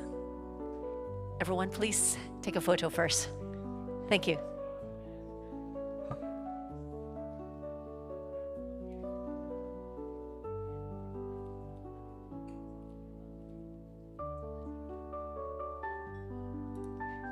Thank you very much. Distinguished guests, ladies and gentlemen, welcome back. Now, welcome back to the third Legal Forum on Interconnectivity and Development. As we resume our program for today, may I gently remind everyone not to give applause and not to clap during the session so we can maintain a solemn atmosphere to show the respect to those affected to the fire in Taipo last week. Our next session is on the promotion and development of international law through emerging technologies, which will be moderated by Mr. Roden Tong. He's the president of the Law Society of Hong Kong. In joining Mr. Tong on stage are our three panelists. We have Professor Ignacio Torrado, Professor Lin Chen, and Professor Wu Xiaodan. There will also always be a Q&A session at the end of the panel discussion where you can scan the QR code on your table around this hall or on the screens. And this is the way that you can submit your questions. So without further ado, I will pass the time to Mr. Tong for the second session. Over to you. Good afternoon, distinguished guests, ladies and gentlemen. It is my pleasure to be the moderator of this session. So in these sessions, we will examine how to promote and develop international law and legal practice through emerging technologies. Our expert panel will provide latest updates and practical insights on the development of international law in various emerging industries, including digital economy, stablecoins, and artificial intelligence. We are very honored to have with us today a distinguished panel of experts who can provide valuable insights on addressing the latest development opportunities and also challenges in these growing areas. So without further delay, I would like to introduce our first speaker, Professor Ignacio Torrado, Secretary General, International Institute for the Unification of Private Law, UNITRO. Professor Torrado is a leading expert in commercial, corporate, and insolvency law. He was first appointed Secretary General by the UNITRO Governing Council in August 2018 and has been reappointed for a second term. Professor Torrado is a professor at Universidad Autónoma of Madrid. He holds a PhD from both the Universities of Puebla and Autónoma de Madrid, as well as an LLM from the University of London. His professional experience includes over 10 years as a senior legal consultant at the World Bank's Legal Vice Presidency and Financial Sector Practice. He has also provided consultation service to the International Monetary Fund on insolvency matters and to the Asian Development Bank on commercial legal reform. Professor Torrado is also a founding member of the European Banking Institute, an international fellow of the American College of Bankruptcy, and has been director and academic co-chair of the International Insolvency Institute. So let us welcome Professor Torrado to share his thoughts on trends in international rule making for the digital economy. Professor.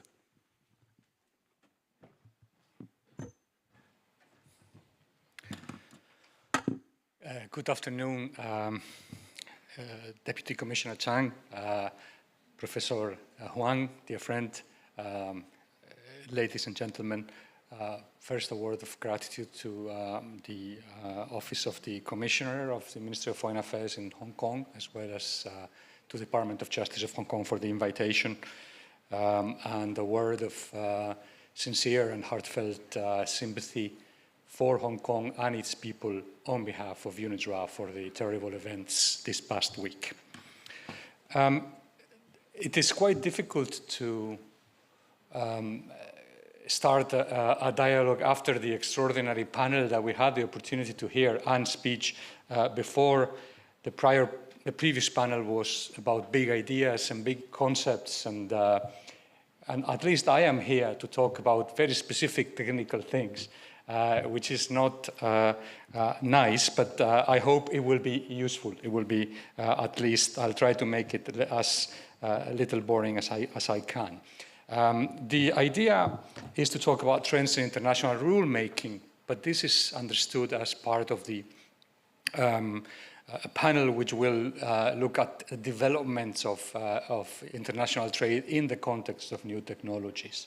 So the idea here is,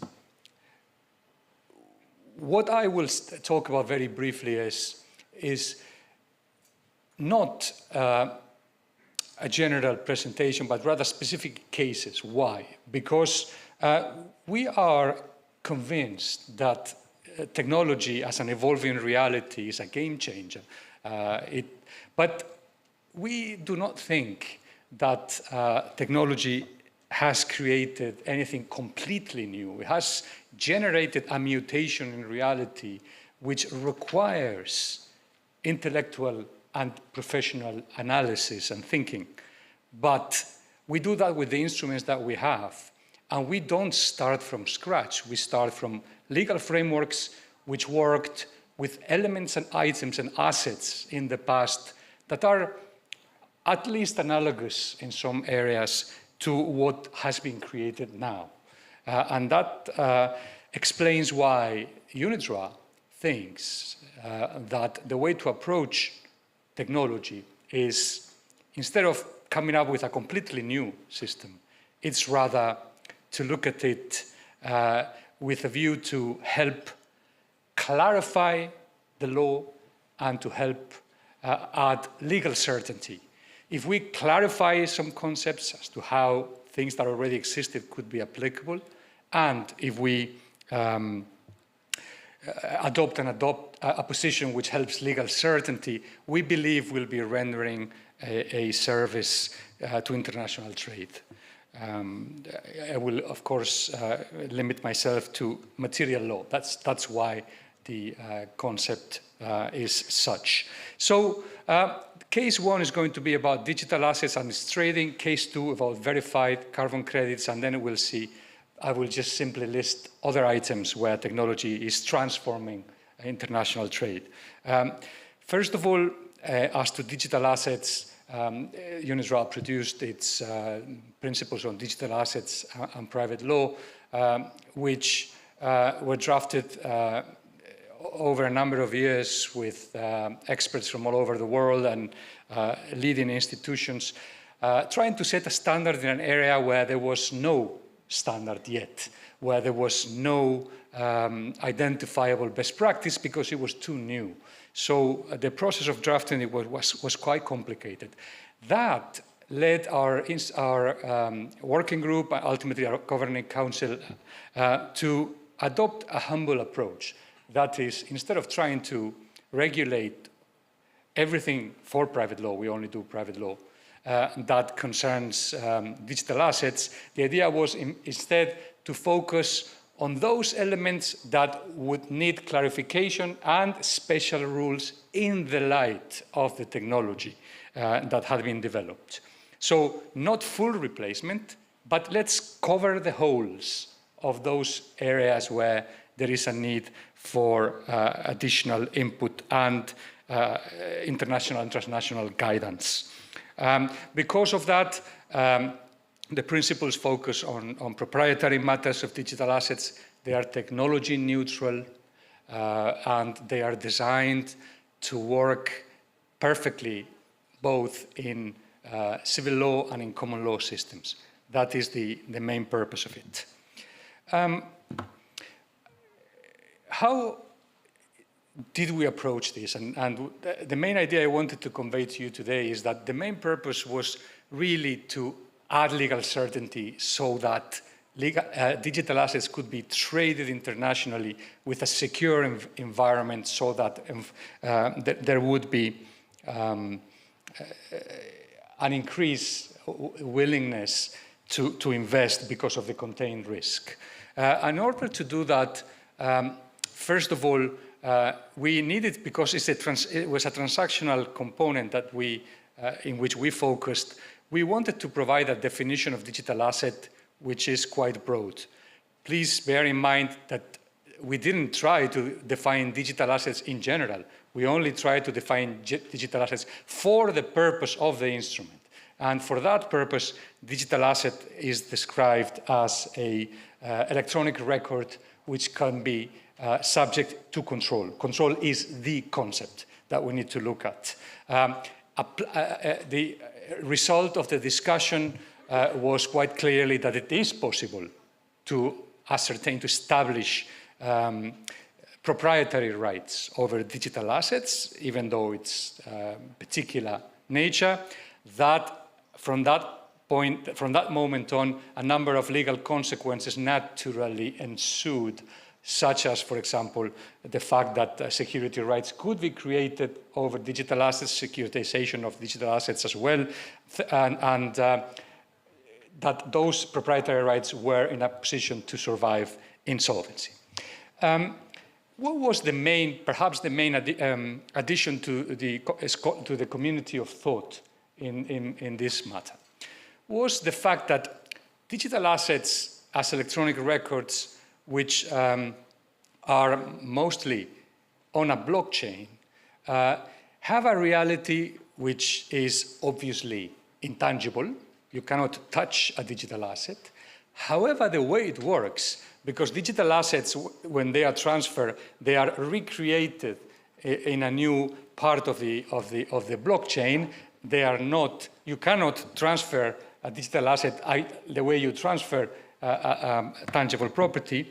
However, the way it works lends itself to a very interesting analogy, which is you can, if you use the concept of control as the functional equivalent to possession, recreate a system of private law rules which allow you to explain proprietary rights over those digital assets. So control is the basic concept. Control is defined in a way which will be very familiar to both civil law and common law experts, because it refers to the classic elements and composition of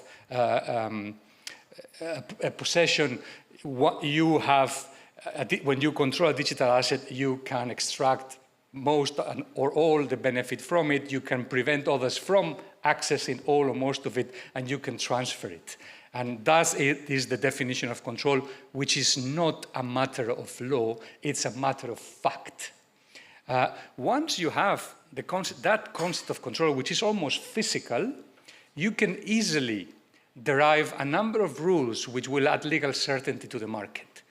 Based on control, for example, our principles have created a principle of innocent acquirer. Innocent acquirer, which is directly linked with the concept of innocent acquisition that each country will have. Second, even more importantly perhaps, it creates a concept of what's called the shelter rule.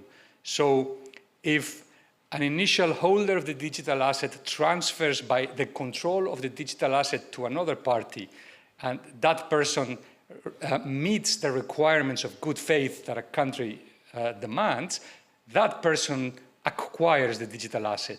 If that person transfers it to a third party, and that third party knew that the initial couldn't transfer it, still protected. This is the shelter rule.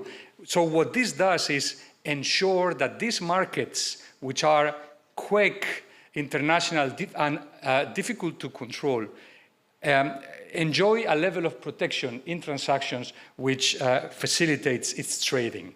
Naturally, we are a private law-making organization. Anything which concerns the protection of the users of the system is regulatory and should be in the hands of the countries to do, and is for other organizations to define.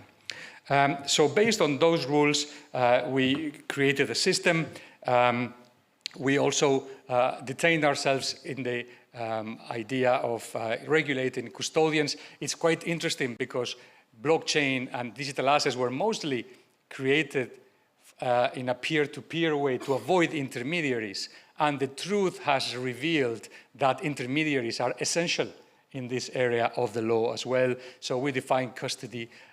We provide a number of rules that underscore and underpin legal certainty so that custodians can be adequately regulated in their activity in a way which is compatible with market practice. We even provide specific rules to minimize damage in the case of insolvency of the custodian.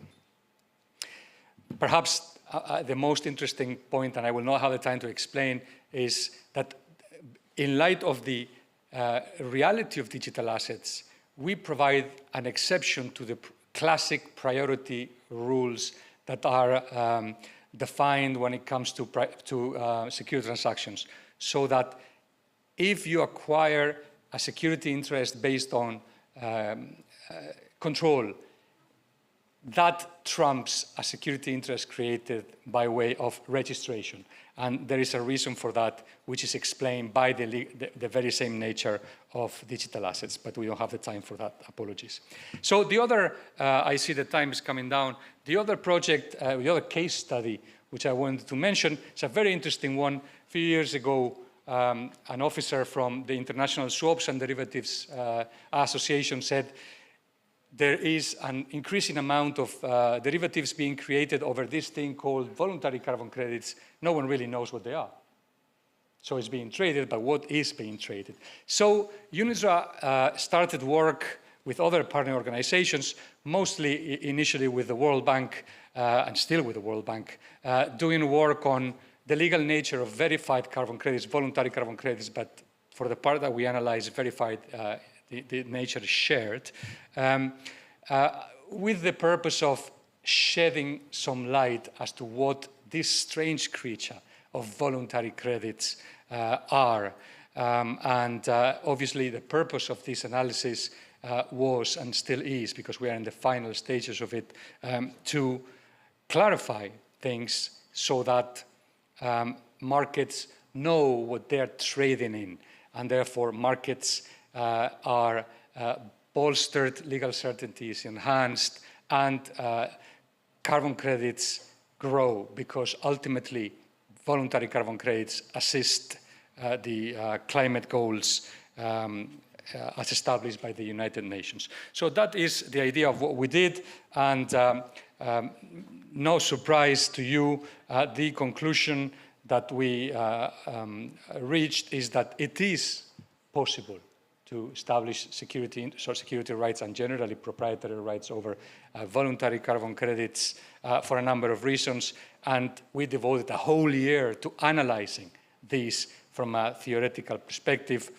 VCCs can be individuated in a registry, they can be controlled, they are rivalrous in the sense that if one person is enjoying the control over it, another person cannot. Therefore, these three elements of traditional theory of property are applicable to voluntary carbon credits. Therefore, that allows for its use for their transactional use and their use as collateral and their adequate remitted insolvency.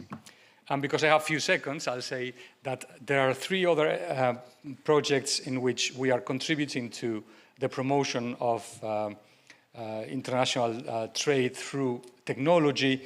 One of them is our work on receivables financing and the transfer of receivables. We do that now. We have a regulation based on the trading through platforms, technology. The same together with the United Nations Commission on International Trade Law for warehouse receipts, which is key to food security and to the development of agricultural activities. And finally, a new project which we are about to start at the request and in conjunction with the World Bank on investment-based crowdfunding, which is obviously a very important technological tool. Okay, so I rushed. I apologize for the very technical content, and I thank you for your attention. Thank you, Professor, for your very valuable insights. I think it's very important that to learn about the safety and certainty on the law. So next, it is also my privilege to invite Professor Lin Chen, Vice President and Vice Chancellor of the University of Hong Kong. Professor Lin is the Stiers Professor in Finance and Chair Professor of Finance at the University of Hong Kong, where he also serves as Interim Vice President and Pro-Vice Chancellor. He has held several key leadership roles at Hong Kong University, including Associate Vice President, Faculty Affairs, and Associate Dean, Research and Knowledge Exchange at the Hong Kong U Business School. Professor Lin directs the Center for the Financial Innovation and Development and is Executive Director of the Hong Kong U Standard Charter Foundation FinTech Academy. Before joining Hong Kong U, Professor Lin was the Charming Lee Professor in Finance at the Chinese University of Hong Kong and has held distinguished visiting and honorary professorship at institutions such as the University of California, Berkeley, and the University of Edinburgh. He holds a PhD, MA, and MBA from the University of Florida and a Bachelor of Engineering from the South China University of Technology. Professor Lin's research covers banking and financial institutions, corporate finance, financial technology, entrepreneurship, and economic development. He is widely published in top international journals and has received numerous awards, including the Jackson Prize for Best Papers in the Journal of Financial Economics. He has led major research projects funded by national and international agencies. Beyond academics, Professor Lin actively contributes to public policy and serves on advisory groups for the Hong Kong Special Administrative Region Government, the Hong Kong Monetary Authority, and the Securities and Futures Commissions. His expertise is recognized globally, and he has been invited by the Royal Swedish Academy of Science to nominate candidates for the Nobel Prize in Economic Science since 2016. So let us invite Professor Lin to share his wisdom.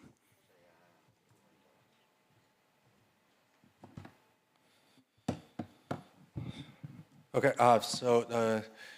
thanks a lot for the invitations. So I got about 30 PPTs. I will make sure that I'm on time. I'm a finance professor, so please, forgive any of my ignorance of the legal institutions. Now, so I want to talk about the new global payment networks and more importantly, the regulatory oversight. So this PPT was just showing this, this only represent my own opinions, not the institutions, agency that I'm affiliated with. So at the beginning, so I will start from one of the biggest, actually the biggest public blockchain, the Ethereum. From this PPT, you can see there are more than 1.7 million tokens contracts on Ethereum.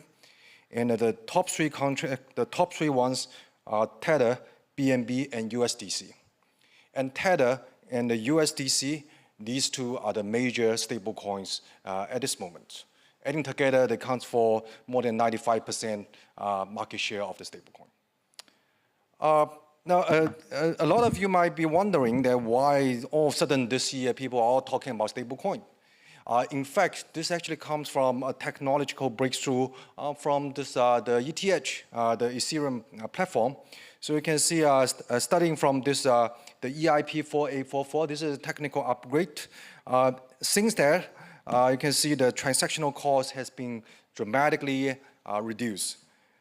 So at this moment, the ETH has more than 200, we call layer 2, public blockchains, and adding together, the ETH has this a key parameter is called TPS, transaction per second, is more than 100,000 transactions per second. So this is a very big numbers, and this actually enable the public blockchain to to take care of this global payment network because of the high frequency. So at this moment, you can see that from this graph, you can see very clearly that the daily transaction, the layer 2s already outperform the base layer, the Ethereum base layer, by a large margin. Okay.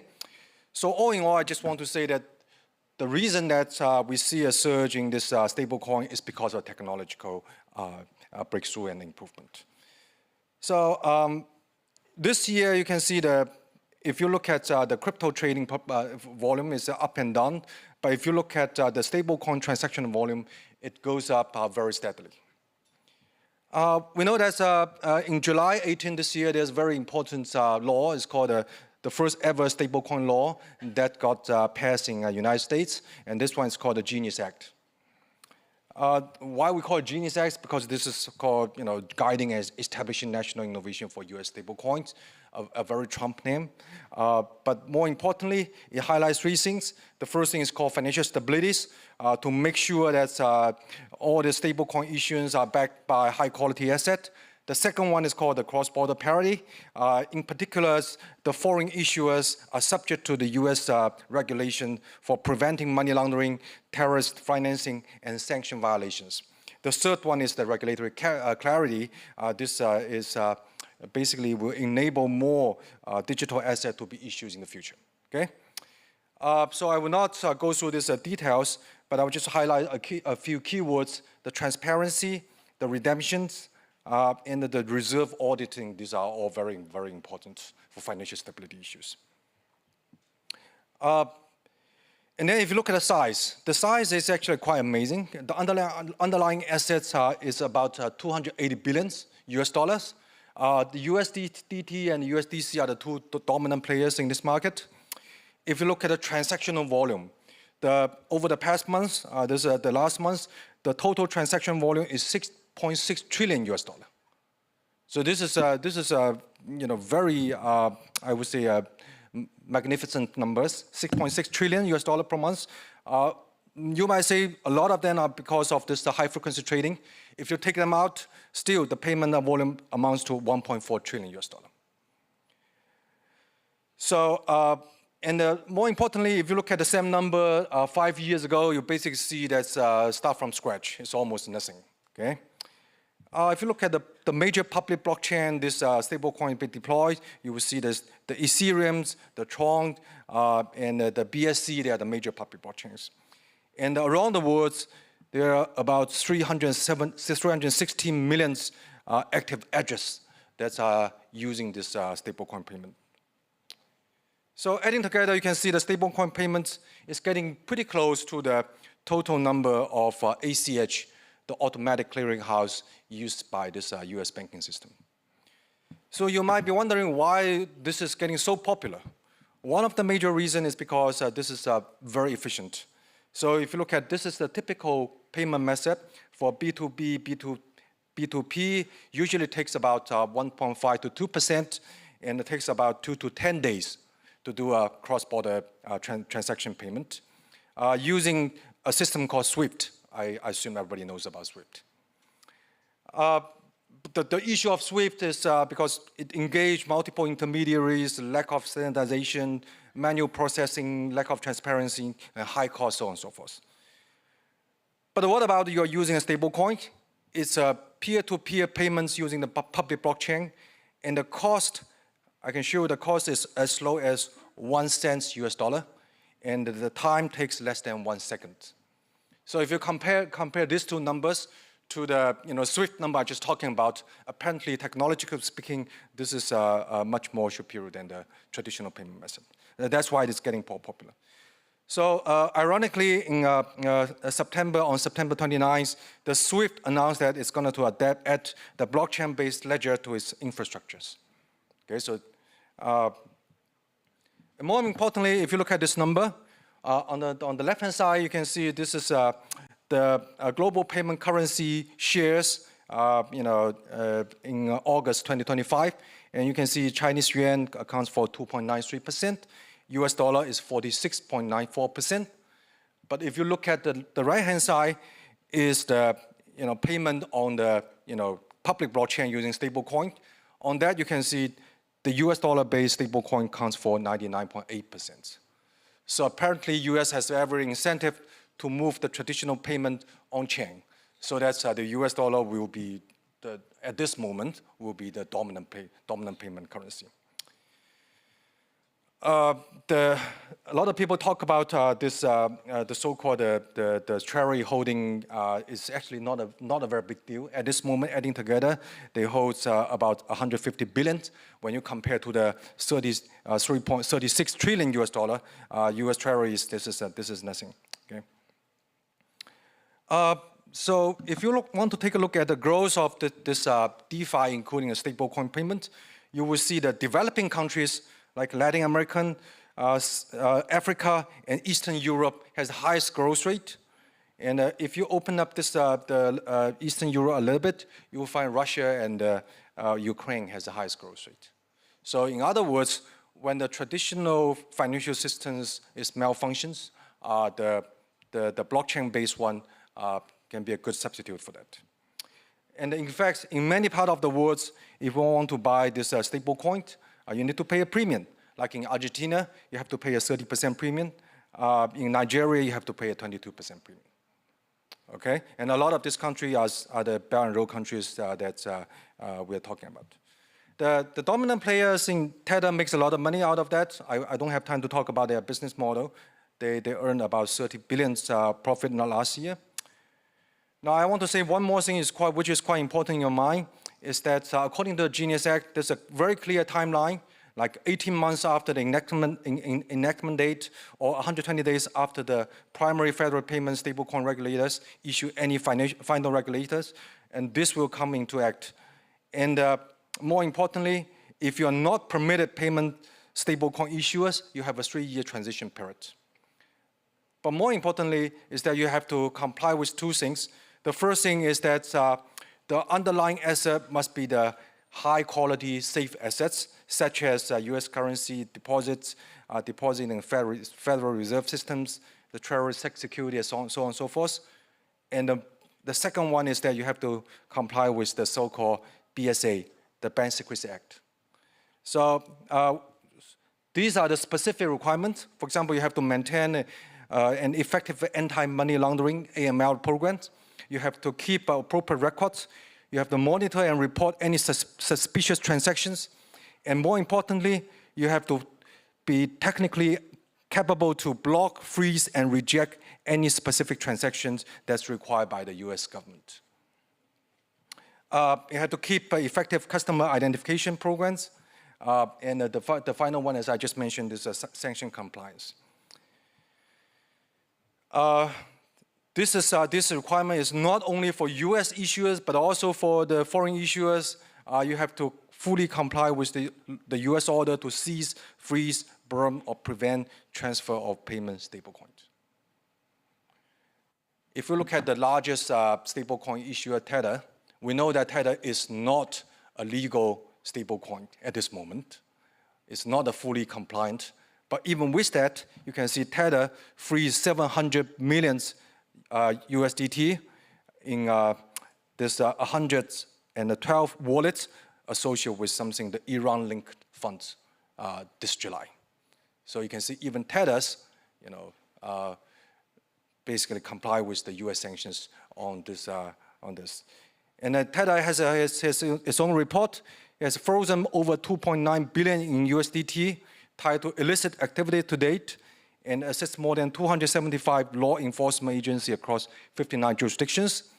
More importantly, for the 5,000 blocked wallets, 2,800, which means almost 60%, are in coordination with US agencies. So this is the biggest concern. You can think about on the stablecoin payment, which is at this moment 6.6 trillion US dollar transaction volume on a monthly base. 99.8% is US dollar base, and then the major stablecoin issuer will fully comply with the US sanctions or US agencies' investigation. So even in US, people have this kind of a query. They say, look, is this really a stable coin? Which is, we talk about peer-to-peer transfer, permissionless, trustless, all these kind of things. Or maybe this is actually a CBDC by US government. So no wonder that the US government said we no longer need any CBDC here. Because they already has a good substitute, which is the US dollar-backed stable coin. So I know the time is limited. So all in all, I just want to present you all this evidence for your thoughts and considerations that now, because the blockchain-based payment system, technologically speaking, is so much superior to the traditional SWIFT-based. If you want to transfer $1 million from Hong Kong to Nigeria, it only takes you 1 second to do so. But at this moment, 99.8% is US dollar backs, and also the major players, USDT, which means the Tether and Circle, are fully compliant with the US regulatory agencies' sanctions. So this actually raises another question: is do we need another payment method, blockchain-based or other type, CBDC or stablecoin, or otherwise this so-called decentralized financial system is actually getting more and more centralized. It's very centralized right now at the stablecoin space. So this is just my 2 cents. Thanks for listening. Thank you, Professor Lin, for your very clear and structured overview of the stablecoin and also the global financial governance. So our next distinguished speaker is Professor Wu Xiu-Dan, Associate Professor, Law School, Central University of Finance and Economics. Professor Wu is an Associate Professor of International Law in Law School of China Central University of Finance and Economics after obtaining a PhD degree from University of Milan, Italy in 2011, and postdoctoral research at Law Institute China Academy of Social Science in 2013. Her major research area is international law in new technological frontiers. She has been working on this area for more than 2 decades. Professor Wu is the author of many articles about topical issues in outer space order, internet and data governance, and AI regulation, both in Chinese and English, in peer-reviewed academic journals. Moreover, she has been an expert consultant of China's outer space legislation work for years and provided legal consultation services to governmental and non-governmental entities in China. Join me in welcoming Professor Wu to share her insights on international regulations of artificial intelligence, competition, and cooperation. Over to you, Professor Wu.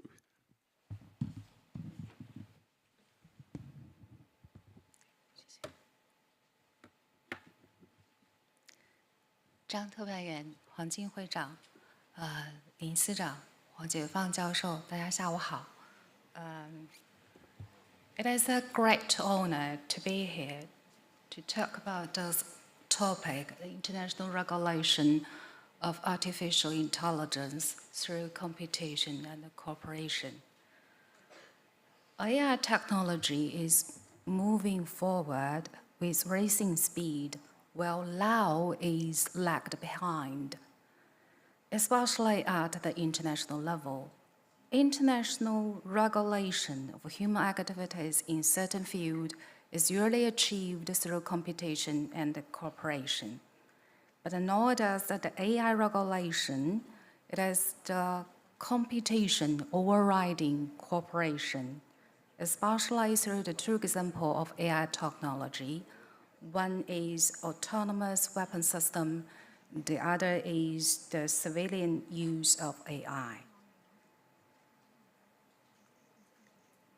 So the increased autonomy of weapons through the introduction of artificial intelligence is fundamentally changing armed conflict all over the world. An autonomous weapon system raised profound questions from a legal perspective. As the Austrian foreign minister stated, this is the Oppenheimer moment of our generation.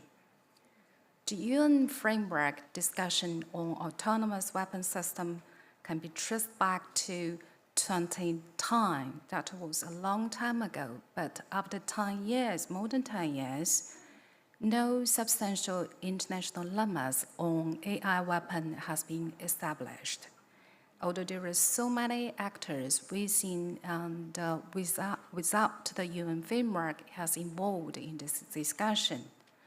no matter it is the contracting party of the Convention on Certain Conventional Weapons or General Assembly of the UN, and also the UN Human Rights Council, and also all those states and non-state actors, eco scholars and scientists on AI, and so many non-state actors and think tanks, they were involved, but no international substantial limits has been introduced. But there is some common understanding. The first thing is they have divergent position as to almost every aspect of AI weapons. One is prohibition or regulation. Prohibition is more based on the arsenic concerns and the human dignity concerns.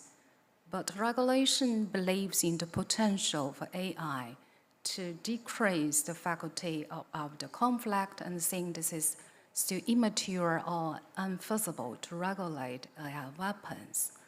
Another thing is that the current international law, can they apply or not? And there are different positions as in optimism and pessimism, and they have very different opinions about AI's cognitive and reasoning capacity and in judgment.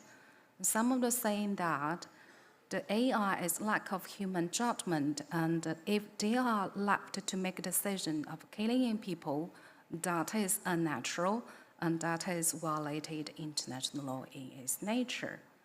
Another thing is how to regulate treaty or soft law. Smaller countries and NGOs, they believe in treaty law. However, the big powers, especially the United States, they believe in the soft law regulation method. Although not much substantial result, but there is some common understanding. The first thing is that as the General Assembly resolution indicated, regulation is necessary, and the current international law should apply for the regulation of AI weapons. But this also leads to the discussion into a much more difficult area, as to drawing a line between illegal and illegal AI weapons, there is a need to define AI more accurately. So it is not about what the technology is capable of, but how to control it, how human can control AI uses. There are different definition methods, as in foregoing example is human in the loop weapons, human on the loop weapons, and human after the loop weapons. It is very simple categorization, but this doesn't simplify the definitional issue. What is in, on, and out, and how to define human control to make the AI weapon systems to decrease the possibility of malfunction and errors. That is very difficult because the AI weapons, they operate in a very uncertain environment, and they are facing a lot of hostile interference and unexpected changes in environment. So human control, it is much more complicated than before. Another thing, if the current international law is applicable, the next step is how to apply them, how to amend and adjust, adapt these current principles. For example, the principle of distinction, the principle of proportionality, to decrease better protect the civilian and component, and how to prevent and avoid impunity. So it is much more complicated than what AI is capable of. Another thing, it is about the civilian use of AI. Also facing the problem of the choices, the binary choices between regulation or not. Actually, in the United States, EU and AI, they will compete in every aspect of AI regulation. For what kind of aims and purposes to promote or to regulate, to promote for innovation or minimize its negative impact. and all kinds of rules can be used to regulate. Ethnic rules, standards, and legislation. Also, they believe in different methods for this regulation. As for the ethnic rules, actually there is more than 300 set of ethnic rules. And if we look at the region distribution, we could see that Western European and North American, they make contribution of about 1/3 of this document. And China is only responsible for 5% of all those documents. A first glance look at all these documents seems that they believe in quite similar principles. For example, it is safety, transparency, accountability, privacy. But a closer look at of this concept means they are more different than similar. As we all know, that ethnic rules have a very bad reputation when it comes to achieving global consensus. In different countries, especially in North and South countries, Western and Eastern countries, they have very different understanding as what is these principles, especially if it is about human rights protection, the rule of law, and the responsibility of commercial corporations. Another thing it is about the legislation.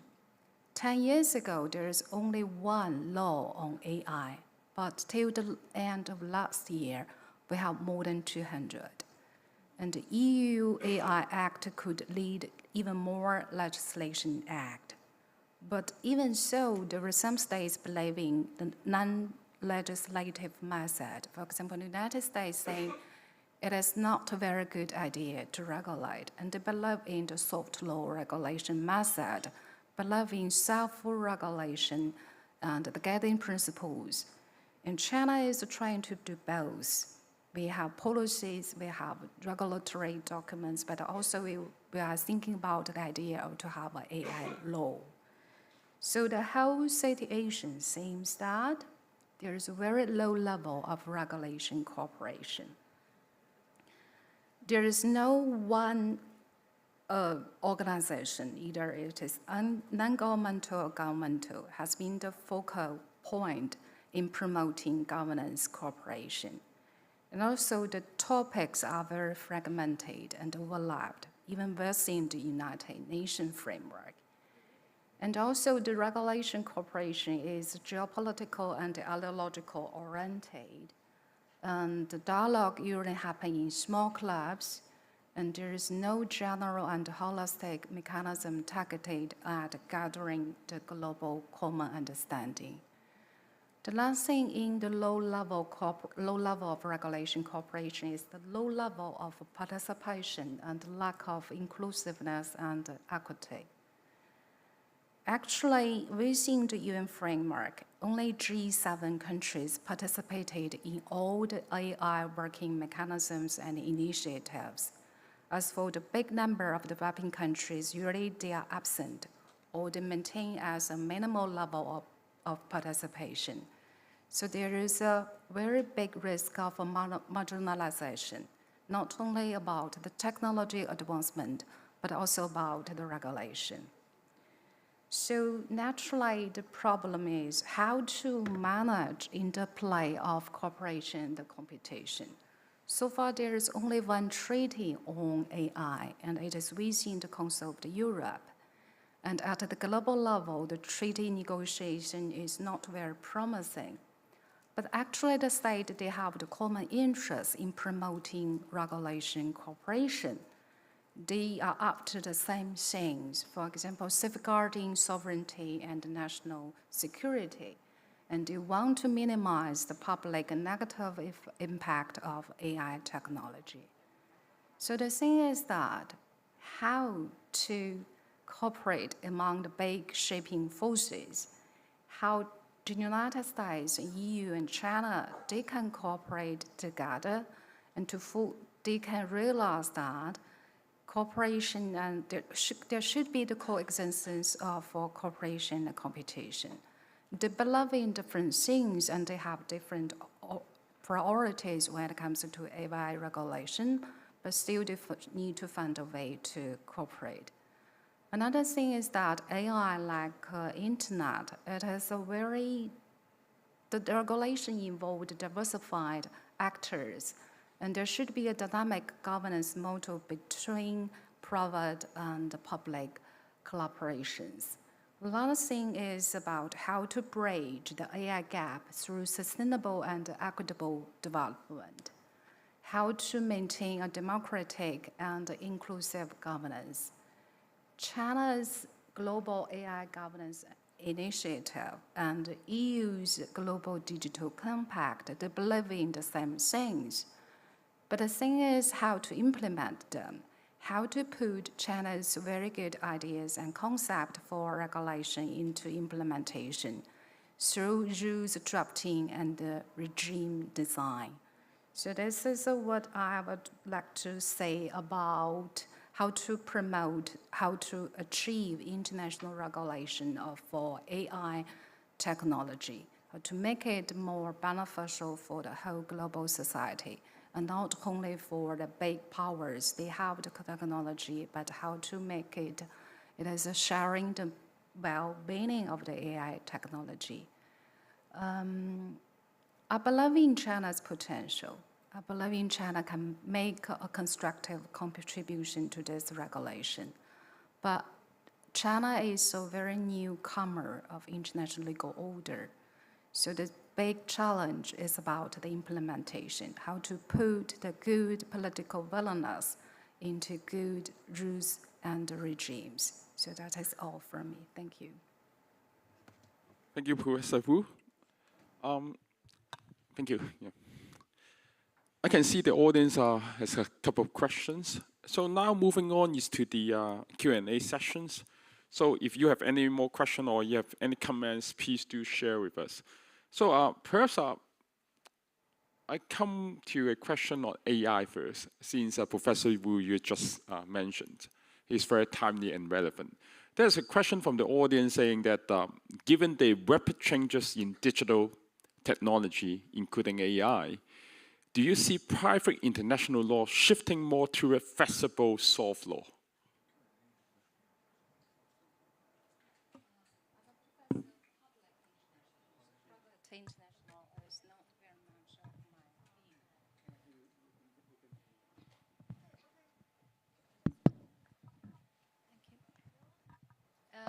But this is a very interesting topic, as in the dynamic or the relations between treaty and the soft law.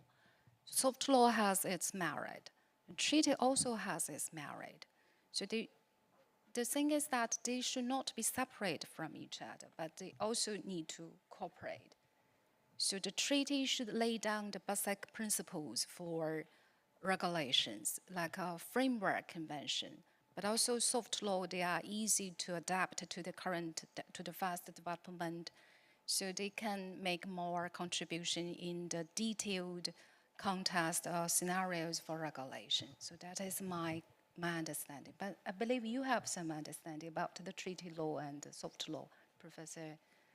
Yeah, the private international law.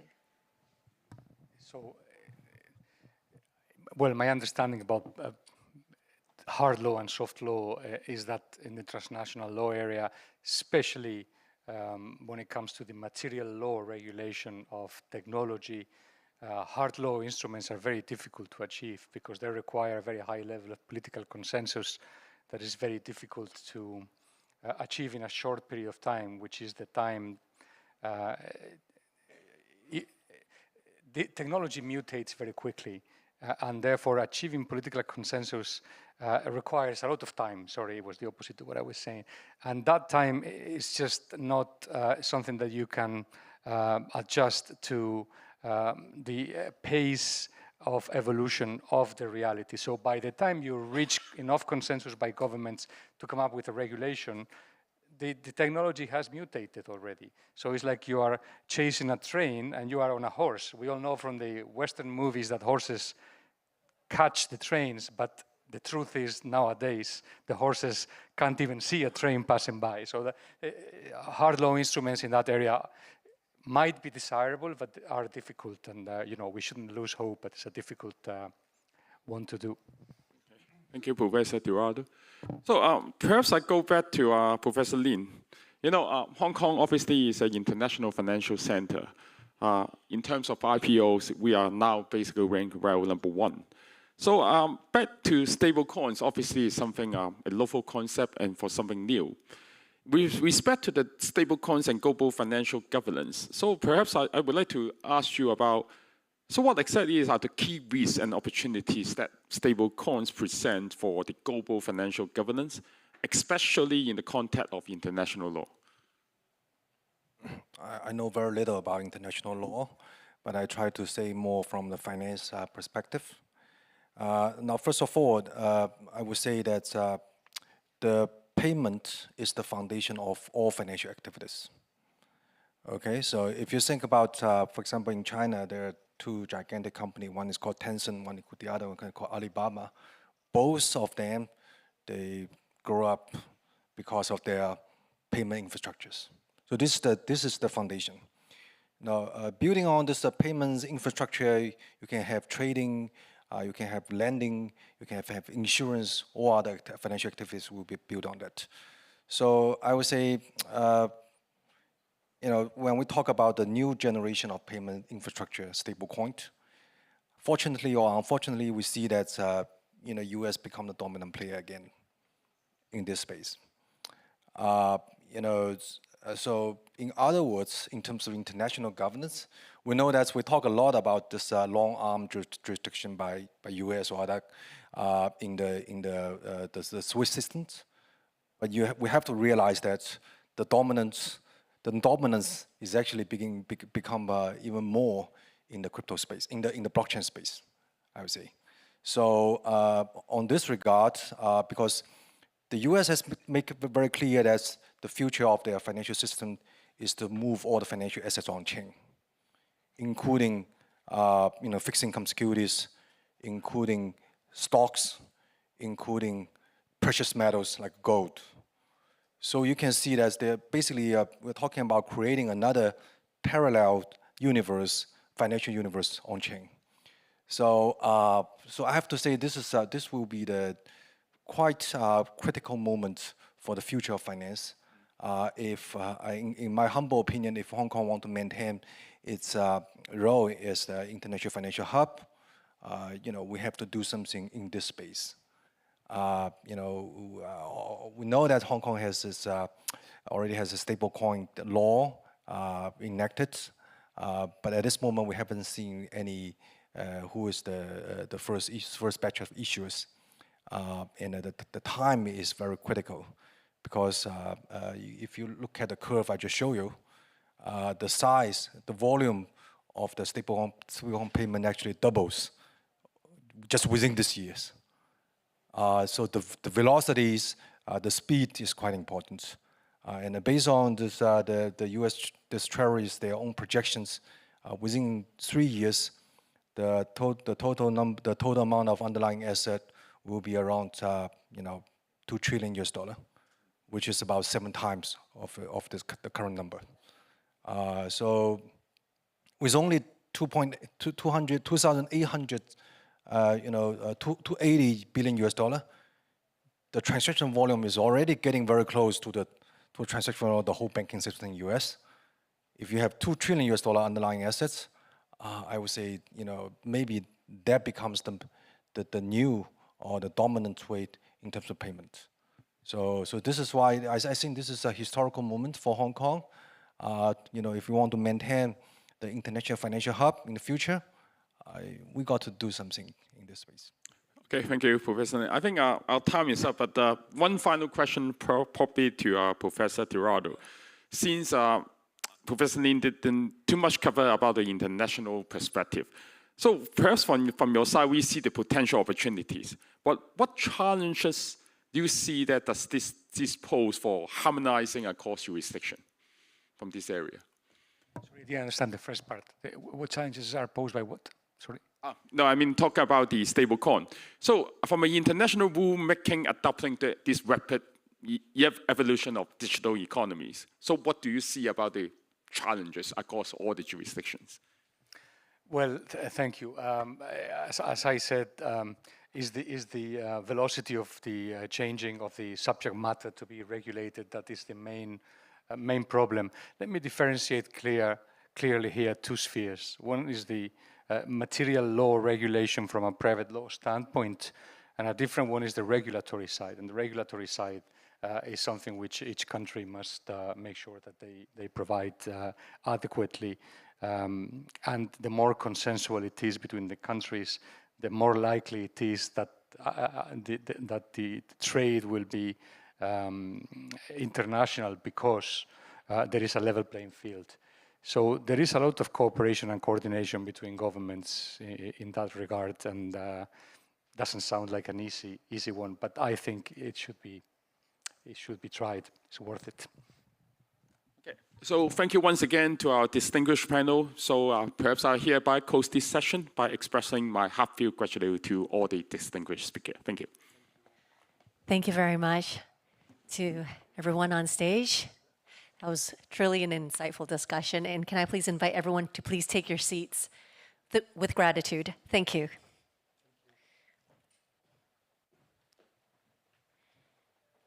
Thank you once again. With the conclusion of our second panel discussion, now it is time to wrap up the event. May we now please invite the Honorable Mr. Paul Lambton Kwok, GBS, SC, JP, Secretary for Justice of the Government of the Hong Kong Special Administrative Region, to come on stage to deliver his closing remarks. Mr. Lam, please.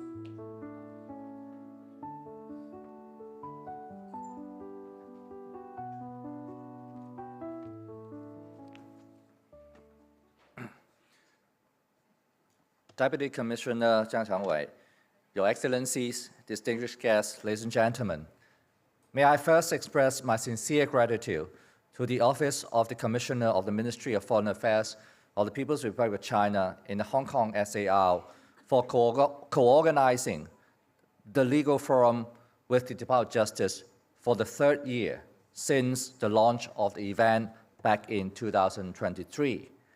I would also like to thank our moderators and speakers, some of whom have traveled from afar to share their invaluable insights, as well as to all of you for participating in the legal forum this afternoon. This forum has built on the success of the past forum, which stressed on international cooperation and echoed the notion of global governance initiative put forward by President Xi Jinping. One of the core concepts under the GGI is to maintain and enhance multilateralism. China is a staunch supporter of multilateralism and has made consistent contribution to the advancement of international rule of law. In this regard, we had the honor of opening this afternoon forum with Professor Huang Jin's keynote speech on China's contribution to international rule of law. Following the general overview by Professor Huang in his keynote speech, Session 1 looked more specifically at some examples of practicing multilateralism and upholding the international rule of law. We had the benefit of learning from the experts from international organizations and from China on how private international law, international mediation, and the Greater Bay Area can contribute to practicing multilateralism and come up with answers to different global issues in order to uphold international rule of law. In this connection, Hong Kong as a global super connector and value adder, we strongly support upholding the international rule of law under multilateralism. As you may know, the headquarters of the International Organization of Mediation, IOMAC, in Hong Kong opened officially on the 20th of October. The IOMAC is the world's first intergovernmental international legal organization dedicated to resolving international disputes through mediation, and provide an important mechanism for upholding the principle of the Charter of the United Nations. As stated by Mr. Wang Yi, the Minister of Foreign Affairs during the signing ceremony of IOMAC Convention held in Hong Kong on the 30th of May this year, the IOMAC is an actualization of the purposes and principle of the UN Charter. It filled an institutional gap in international mediation and served as an important public good in the field of the rule of law for better global governance. Apart from the Regional Office for Asia and Pacific of HCCH, which has established in Hong Kong, which has been established in Hong Kong by the Hague Conference on Private International Law since 2012. Other international intergovernmental organizations, such as the Bank for International Settlement, International Monetary Fund, the International Bank for Reconstruction and Development, and International Finance Corporation, have set up offices in Hong Kong. Together with the soon-to-be established office by the Asian Infrastructure Investment Bank, these establishments will further support the city's strategic position as a center for international legal and dispute resolution. And their presence in Hong Kong is also evidence of our championing multilateralism. Alongside the physical setup of institutions akin to building our hardware, Hong Kong also takes in hand capacity building to invest in our software. The Hong Kong International Legal Talents Training Academy, launched in last year's Hong Kong Legal Week, has been organizing practical legal courses, seminars, and international exchange programs, both locally and abroad, to promote international legal talent exchanges. With the expert committee for the Academy, consisting of 3 advisory boards, comprising 17 legal experts and scholars from renowned international, mainland, and local legal organizations and universities, and quite a few of them are speakers at this forum, the Academy breeds and boosts legal expertise, contributing to the country's vision in upholding the international rule of law under the multilateral paradigm. Turning to our section 2, we look further down to the promotion and development of international law through emerging technologies.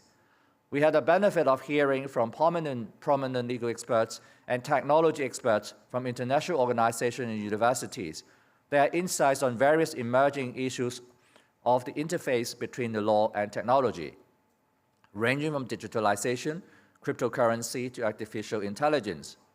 As technology could be a double-edged sword, bring out convenience and advancement to our daily life on the one hand, but causing some unforeseeable risks to the future of humankind on the other hand, there's a need for the international community to come together to develop international rules that harness the benefit of emerging technologies while addressing the potential risks. My department, the Department of Justice, attached great importance to the development in the areas of law tech and AI. We have established the consultation group on law tech development in January this year to research and formulate specific recommendations to promote the use of law tech. We also believe that forums and exhibitions could provide an important platform for fostering exchanges and cooperation. As part of this year's Hong Kong Legal Week, we will hold the inaugural Hong Kong Law Tech Fest 2025, which will take place from tomorrow until this Friday. The event will bring together legal practitioners, technology providers, experts, academics, and policymakers to explore the fast-evolving intersection of law and artificial intelligence, and to showcase the latest innovative products and services shaping legal practices. Other than exhibition, presenting innovative law tech and AI products and services, there will be expert-led sessions on the practical application of AI and law tech in legal practice, finishing on the last day with a main stage law tech conference under the theme, The AI Era, Shaping the Legal Landscape in the 21st Century. And you are invited to join the Law Tech Fest either in person here at the Hong Kong Convention and Exhibition Center or virtually online. We have also supported the UNCITRAL Asia Pacific Judicial Summit, which took place yesterday and concluded earlier this morning. We centered around the theme of digitalization and the judicial handling of disputes involving the use of AI. And tomorrow morning, We'll also have the XCCX Symposium to look at the operation of certain Hague Convention in the digital age. And you are also most welcome to join the symposium.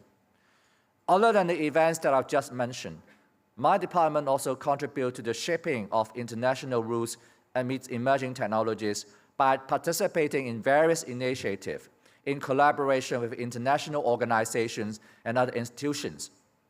For instance, the Department of Justice Project Office for Collaboration with UNCITRAL, established in November 2020 in the Hong Kong Legal Hub, provides support to the initiative of Inclusive Global Legal Innovative Platform on Online Dispute Resolution, or in short, the ICLIP on ODR, to identify possible future work on or in respect of online dispute resolution.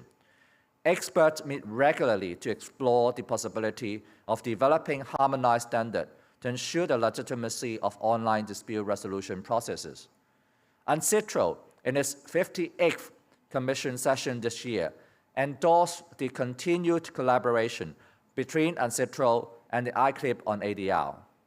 This is an example of proactively developing international rules with foresight instead of responding after problems arise in the spirit of the principle of solidarity, which call for choices and actions to be guided by the interests of the international community as a whole. In our rather ambitious attempt to navigate in one afternoon through the macro topics of multilateralism and emerging technologies insofar as they relate to development of international law, I hope you have enjoyed experts' insight and discussion at today's legal forum. And as with most dialogues generally, we cannot realistically aim at resolving all the complex issues at one time, but rather start the conversation and plant some seed for thought on our minds. As we continue with our yearly exchange through this forum, I'm confident that this incremental, collective, and cumulative efforts will no doubt bear fruit as we look back someday in future. So thank you very much again for joining us today, and I look forward to seeing you at the forum next year and perhaps at the remaining events in our legal week. Thank you very much. Thank you, Mr. Lam, for the closing remarks. And can I please invite you to take your seat? Thank you once again. Distinguished guests, ladies and gentlemen, the third Legal Forum on Interconnectivity and Development has come to an end. On behalf of the co-organizers, we would like to express our most sincere gratitude to all of our speakers, as well as all of our moderators for their insights and excellent presentations. We also extend our special thank you to every guest who participated with us today, both in person and online. Now, before you leave for today, please do scan the QR code that is on the screen to complete the feedback form, where I highly encourage everyone to participate, as your feedback is very important to us. For in-person participants who require continuing professional development CPD credits from the Law Society of Hong Kong, or advanced legal education ALE credits from the Hong Kong Bar Association, please present your QR code outside the conference hall to register your departure, and also that is to confirm your attendance record. Now, everyone, please return your headsets at the service counter before leaving, or you can simply leave it at your table. Thank you again for joining us in person and online. We also look forward to seeing you at other events at the Hong Kong Legal Week 2025. Again, my name is MC Melody Kwan. I look forward to seeing you all again. 再一次感谢各位在现场跟线上的参与，我们期望在香港法律周2025的其他活動跟大家再見。再一次感謝咁多位咧，就喺現場同埋喺線上參與，非常之期待咧喺香港法律周2025嘅其他活動同埋大家再見嘅，再次感謝。